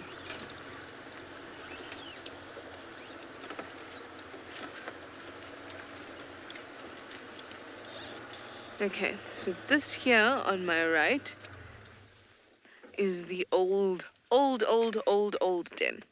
And that really small hole there is the one that Pretty's cub tried to squeeze into. I might add that the bottom of said cub, I mean, it was a tight squeeze. It definitely was. I think if a human had to go in there, that's what it would look like. But there is nobody home here, so let's move on to the next den and try our luck.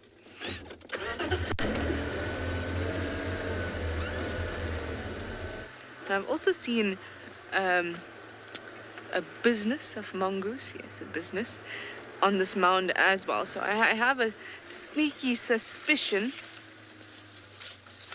Thank you. Sev is ducking for me. I have a sneaky suspicion they simply use this mound to play, not really to live in.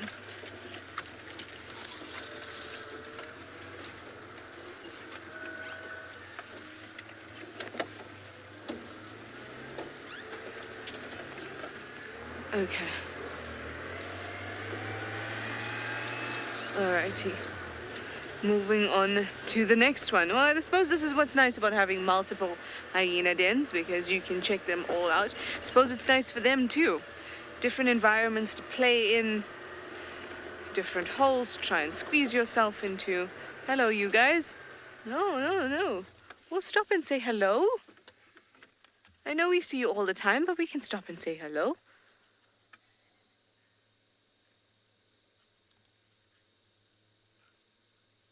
So this is a little group. Oh, there is one mature male there. There we go. It's a little bachelor group that have obviously not managed to find themselves a territory, at least not at the moment.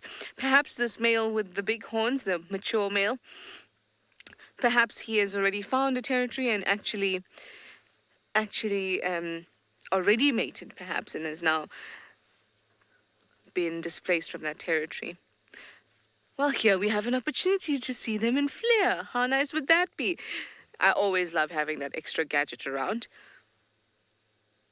No, don't walk off as we're talking to you, wanting to show you in flare. There we go. Well, now we have a tree obscuring them, but you can still see them. Hello.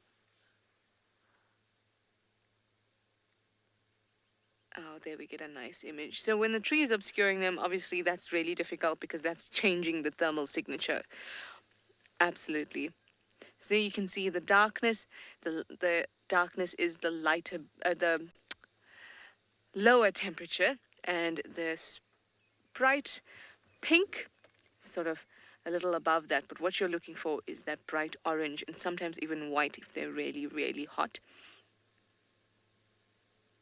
And you can see clearly all the parts in the face, the under of the animal is all very, very hot, because that's where it is dissipating most of its heat from. And if you have a look at the horns, you can see the horns are also very hot, and that's because they're vascularized. They have blood running through them, so there's no reason. Oh, what spooked you? No reason why they shouldn't have warmth to them. But you can see the very tips do start to fade out.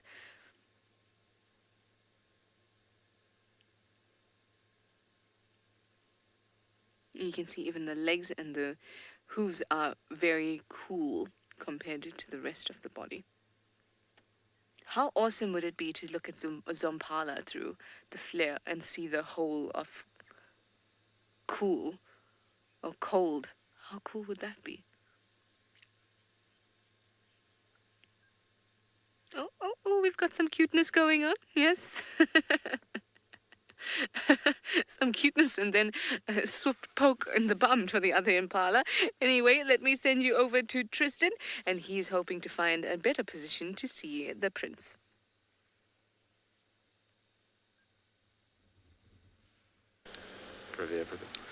Right, well, we can see Hosana here, but the impalas are shouting right near us, and I think there's another leopard on the southern side of where we are. So those impalas there are shouting and alarm calling. So I don't know if there's another leopard here. We are in Little Gari. Well, he's crossed into Little Gari now, so he's going to go that way. Then we're not going to be able to follow him any further. But he's very jumpy as well. He's sniffing on the ground and then keeps like jumping if anything makes a sound or moves. And so he's also a little bit kind of nervy. Which leopard it is that's to our south, I would have no idea. It's definitely not for him though. The way that those impalas are alarm calling is not for him.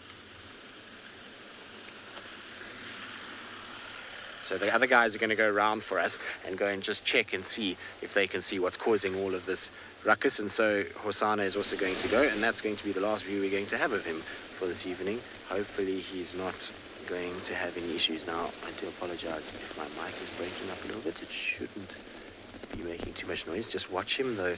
Look at how he's got his head up. And it's still bad, Jandre. Now, apparently my microphone is giving hassles, and I'm not sure why.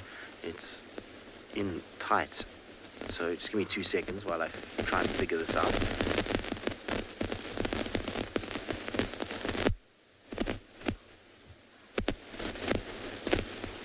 How's that? Is that better, Jandre? Hello, Jandre? There we go. Jandre is telling me we're all clear. Now, I don't want to go too far. Even though Hosana is not going to be too visible, I don't want to go too far because the amount of alarm calling that's taking place, we very well might, just maybe, get another leopard popping out here or Hosana coming running back. So let's just be patient for a little bit. It's going to be unfortunate because we're not going to be able to see much for now, but you never know what's going to come up this way. Well, that alarm calling over there is definitely another cat around this area. I mean, the impalas are still shouting and impalas are still going, and he's kind of moving off in the opposite direction. Is there impala right there? So where is he in relation to those impalas? Can you see him, Jandre? Somewhere around there, apparently. It's getting so dark now that it's becoming very difficult for us. Whew, he's walked a long way today. Hosana?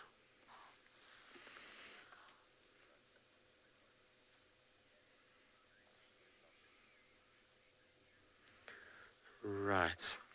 We're going to just see, and we're going to be patient. Hopefully we'll be able to see something coming back our way. In the meantime, let's send you back across to Bushwalk for their last segment of the evening. Pravia, come in.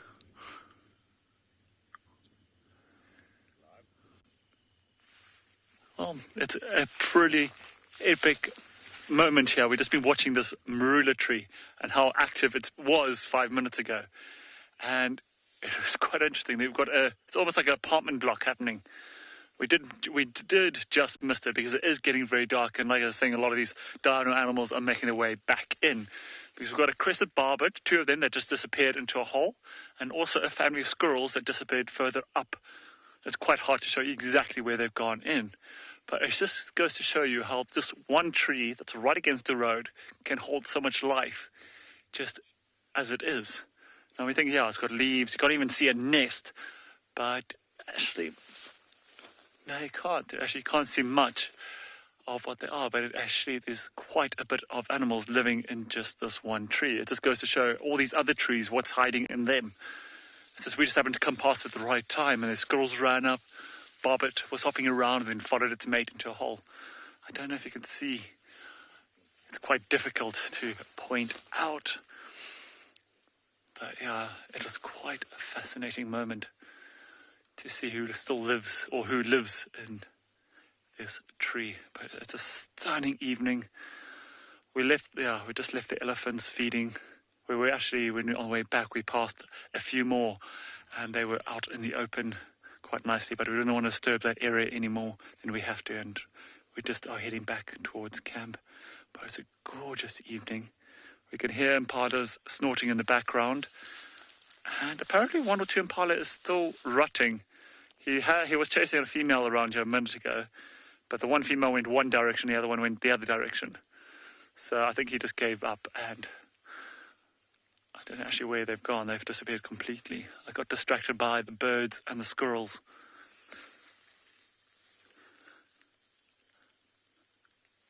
Wow. Beautiful skyline. I do hope Hosana comes back, or he is just crossing over to the next boundary just to suss out the situation.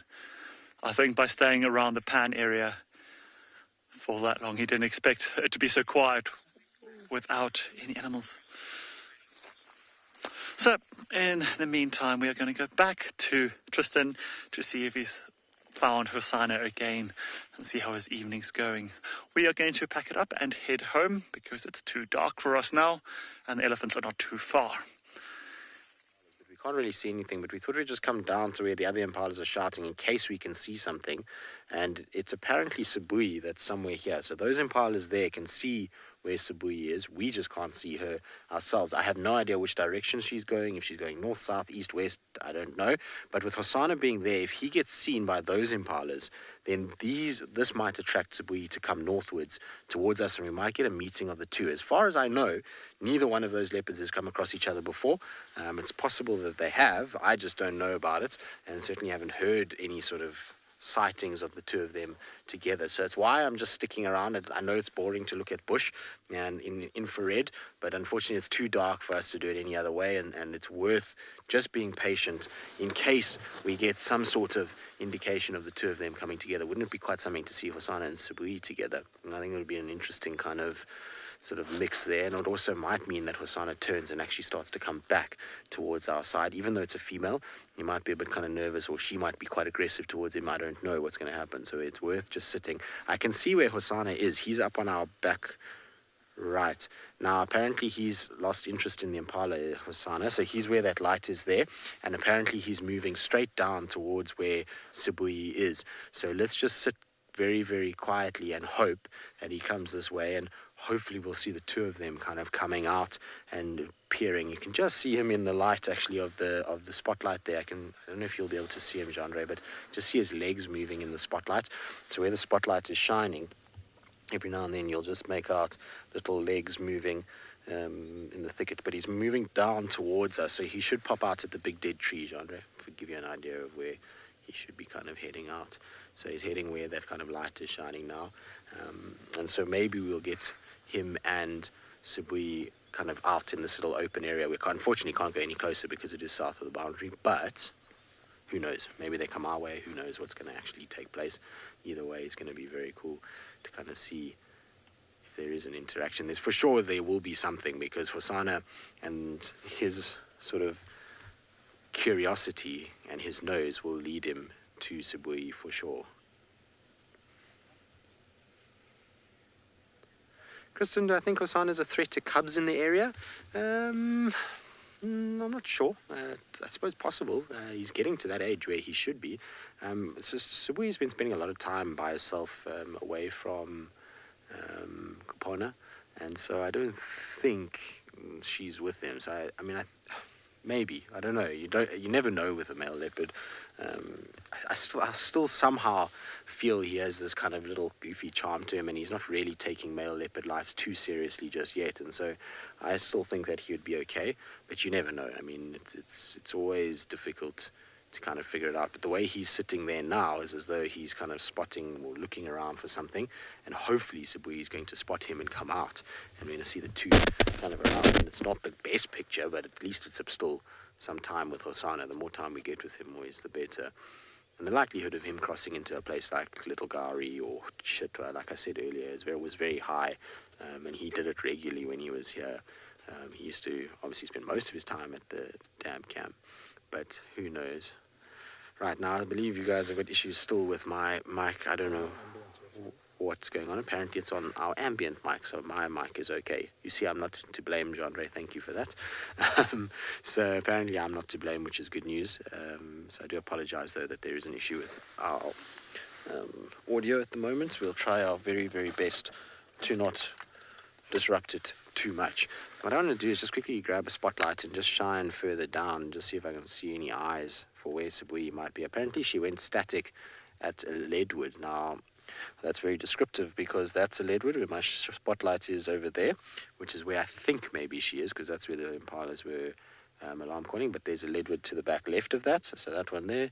That one there is also a leadwood. This one here is a leadwood. And as they go on, there's leadwoods all over this place. So I'm just trying to scan around just to try and see if we can pick up eyes, or if the infrared picks up eyes or something like that. But the way, here he's running, here, Chandra. Now I can hear where the impalas are alarm calling. It's further down towards the Mulwati, so we're going to unfortunately lose visual. But there goes Hosana. He's going to go and investigate who the impalas are alarm calling at. He probably thinks there might be a meal here for him. And the good thing is it's going down towards the Mulwati, so we might get a gap on the Mulwati to be able to see him. I'm going to just stay with Hosana for as long as we can. Now we know why he got up and ran. He heard the alarm calls. It's why he got up and ran all that time ago and headed straight south. A leopard always responds to an alarm call. They can't help it. It's just part of their DNA. Okay, Jean-Ray, I think we're going to lose visual, unfortunately. Let's just go down. It seems like Sabui was also going downhill, or down away, and judging by the alarm calls, she's heading further to the south at this stage, which isn't ideal at all. But luckily I've got radio comms with the guys on that side, so I can figure out if there is something they can let me know, and which way they're actually going, so we can figure it out from there. Just get out of the way of this car.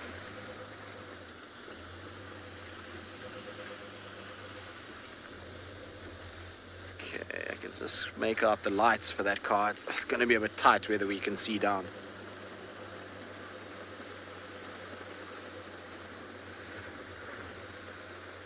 Can we see her? I don't see anything. Unfortunately, this is where we're going to have to wait and see. I don't know if she's going to appear or if he's going to appear. Apparently, he's running, and so maybe she is too. It might drag them way inside Little Gari, or it might turn our way. We're just taking a sort of potluck at this stage as to whether we can go there. It's a bit frustrating because I want to see the interaction between the two of them, to be honest. Moses, why don't leopards move in groups? Just because of the way that their niche has been defined, is that if they were to move in groups, it would be very difficult and very tricky to move in groups in thickets like this, and not give themselves away. Too many leopards together, and you see it with females and the cubs. Yes, the cubs are inexperienced, but you see it with them. They get much higher chance of them being spotted by prey animals, whereas if they move on their own, they can get much closer, and they're able to get to where they need to be to find the food that they need to find. So it just doesn't work for them to be in too many numbers. Ultimately they then get seen and they make too much noise and all kinds of other things, so it makes it a little bit tricky for them. But essentially that's why, and if they were like lions, they would occupy a very similar niche, but lions would be so much larger that it would be tricky for them to actually really survive very well. So there's no leopard down there, Jean-Ray, that I can see. And it's getting a bit dark, you're right. I'm so sorry. Good news is there's a camera trap right there. So maybe we'll see what happens on the camera trap. Maybe they'll interact in front of the camera. One can hope. But I'm afraid I don't think we're going to see anything. I can still hear the impalas shouting behind us, but I don't think we will see much at all.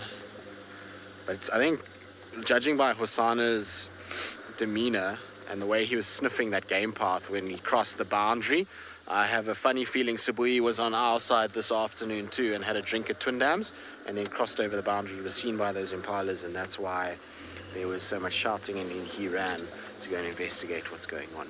Okay, well, we'll sit here a little bit longer. In the meantime, though, I'm going to send you back across to Trishala, and she seems to have solved her little gremlins, and so let's see what she's been up to.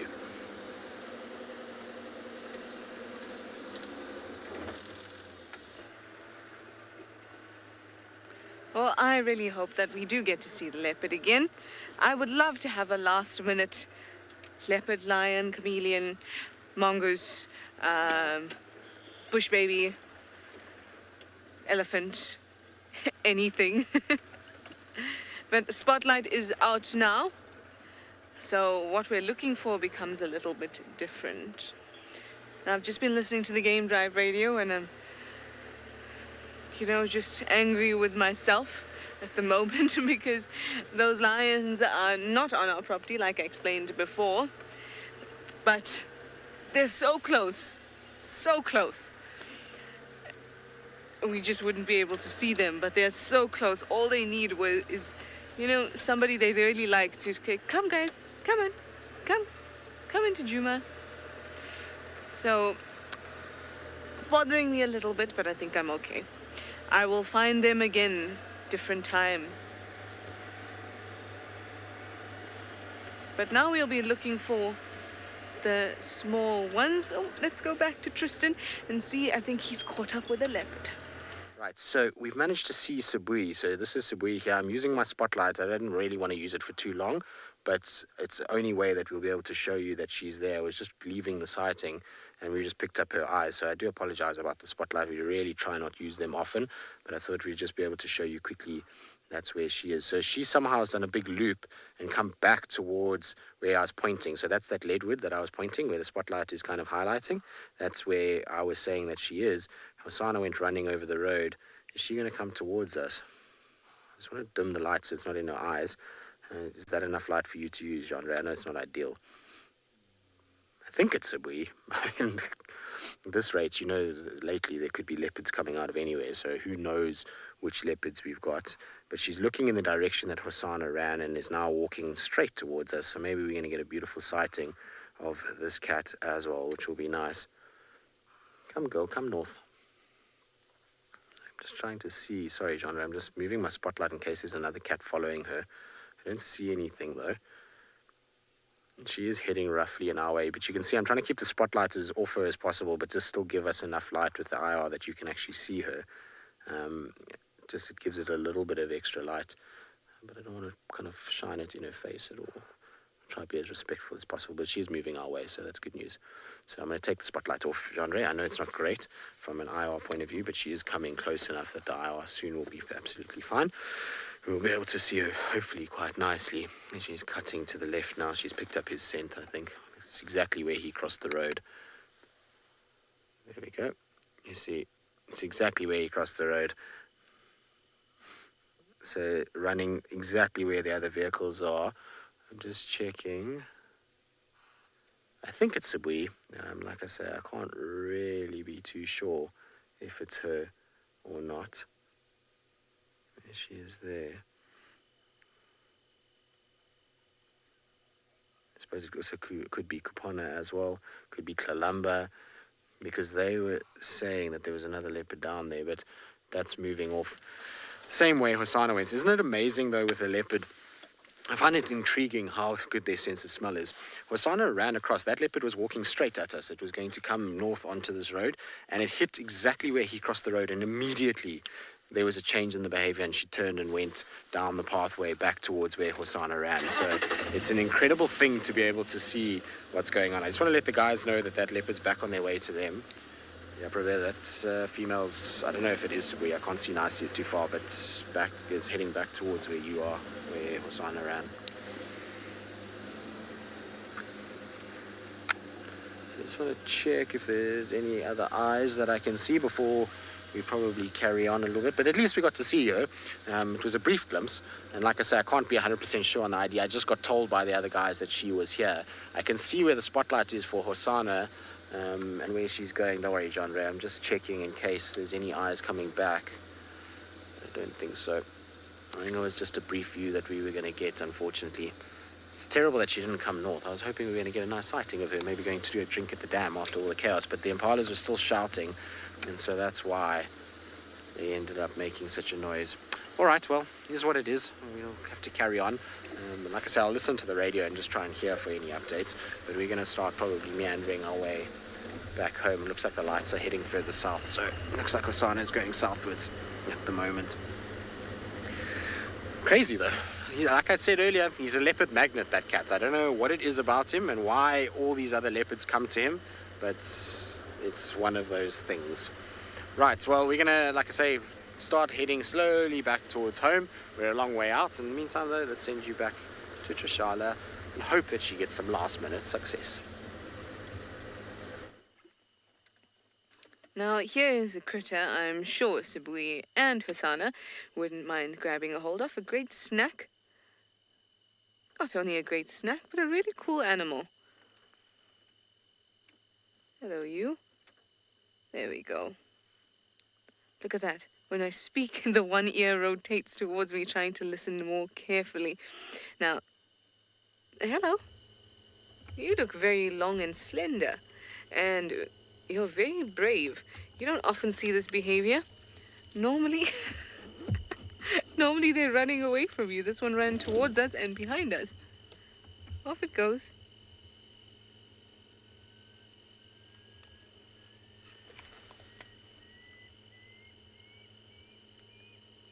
You know, in the darkness, sometimes your mind can play tricks on you. I think I just saw a shadow, and I thought I saw something running across the road, but it was nothing. There it goes. Oh, well. Since... Oh, no. Oh. Too much at the back, Oh. Trish. I can't Okay, film sure. there. Let us. We wanted to go into flare, but all you would have gotten was my bonnet and my very hot face. Get in the car, Maria. Okay, let us move along. So, There you go, behind the car. I am on my way to Gallagher Pan. Try our luck there. Maybe even some scrub hair luck. I think that's a safe assumption.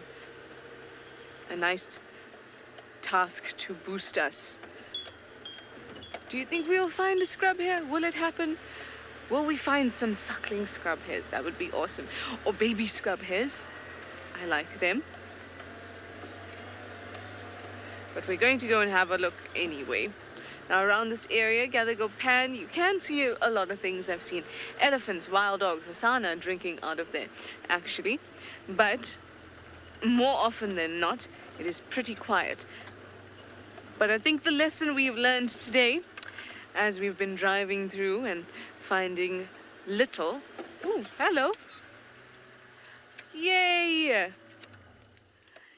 Just excuse my head because I don't want to move around further. You saw I put my headlights off there because elephants don't particularly like light shining onto them. Hello, you guys. I've missed you. I've missed you. Oh, there we go. We can have it. Have them with the flare thermal camera. Oh, beautiful. Now, this is why this is super useful. When we were in infrared and we were watching, you could tell that the baby was there, but you couldn't really pick the outline. But when you look at it in flare, you can see exactly all of the baby. It is so beautiful. Hello, guys. I've missed you elephants so much. You see, they're nice and relaxed. They haven't... not having an issue with us yet. Oh, little baby, bless you. And they are chomping away. Very cool. Oh, guys, it's so nice to see you. And there's quite a few of them. Third one just crossed behind. So we've got a mum and her young calf there. Look how she's digging. She's digging with her one leg. She's doing that to kind of cut off bits that she finds too tough to pull out. She even does that to push aside sand, loosen sand, so she can... Oh, here with the flare, you can see the tail. Now, it's actually hard to tell because we are in the darkness, so I don't know if she's actually missing the tip of her tail, or is the tip of her tail cold, so we can't see it in the flare, but then I also can't see it in infrared, but it's also very dark, so we'll be guessing about that one. Let's listen to them. Listen, you can hear them so clearly.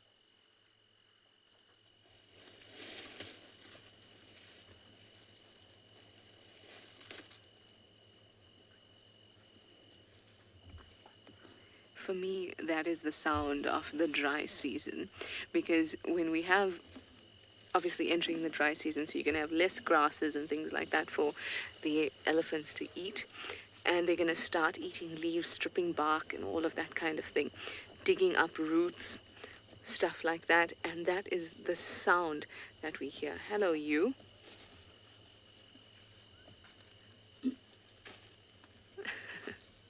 Just noticed that we are in front of it as I was walking by. Now you can clearly see that the edges of the ears are quite cool in this individual, but the ears of the other individual was still very, very hot. So it tells you that there is a particular sort of, for each animal, they have their own temperature that they feel comfortable at, or how much they would like to use their ears. I think this guy here is actually feeling quite cool. So we've got 3 now, all hanging about, just grabbing a meal. Oh, this is lovely. Thank you, elephants. I needed this.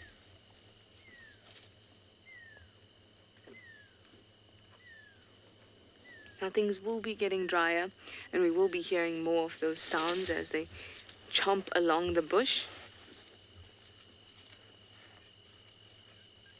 Alicia, you would like to know what the oldest elephant I have come across is. Obviously, that's a bit difficult to answer, because when I come across them, it's not as if I get to do any, genetic age test or any sort of thing like that. But there's certain things we look out for. For example, on the forehead, you'll find depressions that go in, and this Ellie cow here has a few of them at the top, just above her eyes. But as she gets older, that depression gets pushed further into the head and further into her head. There you see it just at the top of her head there. And that's an indication of being well into her years. But then you also, as elephants grow, they will lose their teeth as they get older, as most of us do. And then very much like maybe your grandmother or grandfather has, when they don't wear their false teeth and their skin sort of falls into their mouths on the side, the animals can do that too. And you'll find that old elephants will have that look as well. Now, old cows definitely don't get as big as the bulls do. So I would say the oldest cow I have seen is probably about 40 years old, or in her early 40s. I don't believe I've seen something in the 60s. I can't imagine what it would look like, such an old elephant. I mean, I've seen pictures of those types of elephant, but I've never seen something that old. There we go. Oh, chomping away. It's very cool. They're very nice and calm, and it tends to happen that when they are in the darkness and they can hear a presence and that they get a little bit uneasy, or they're not particularly calm. But this group knows we're here, And they're absolutely fine with us being here. And they have no issues at all. Now, this little baby, are you causing issues? No. Now, if you look at the animal that's closest to us with the ears that are still cool, you can see it's got slight patches on it. And that's interesting, and I didn't usually see that on elephants. But apparently they can regulate their temperature by hot spots on their bodies as well, besides their ears. So on the ears, the reason that that's a great place for heat exchange to take place is because of the thin skin, and that there's such a thin barrier between something that's hot and cold that the heat moves between the two. Now, apparently they also have these sort of thin skin patches on their bodies where they can diffuse heat as well. So it's perhaps that elephant is displaying that sort of thing, although it looks very patchy. Very, very patchy. Chomp chomp. So there are quite a few here. We saw 2 crossing. We can see 4 now.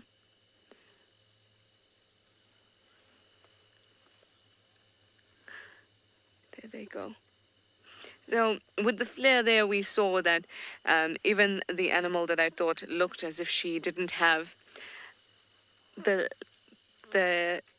hair sort of on the tail, but they all seem to look that way. Ravinda, you would like to know what the bird we heard in the background was.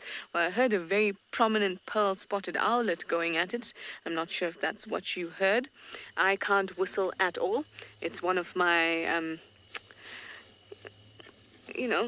you can't be great at everything. There's some things that you've got to give up. And for me, that's whistling amongst a heap of other things that I can't do. But whistling is definitely one of those. I'll try for you, even.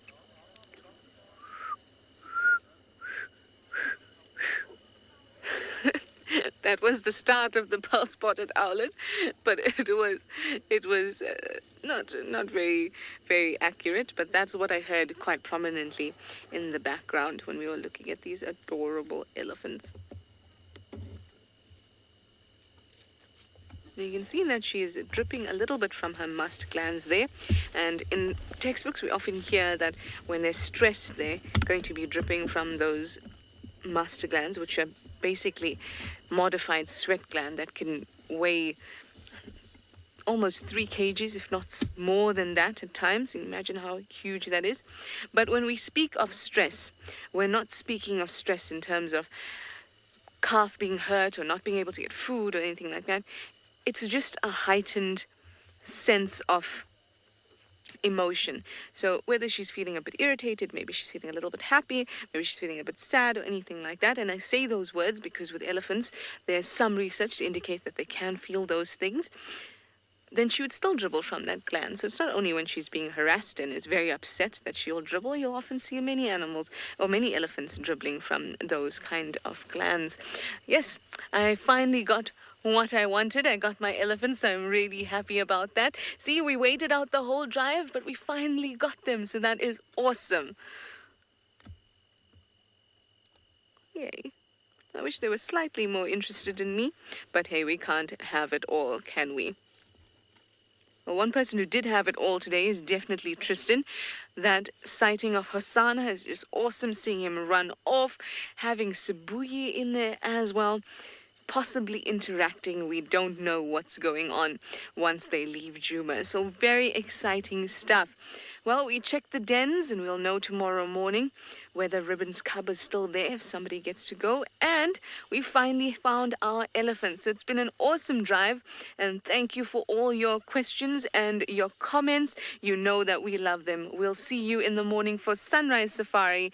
Until then, goodbye for now.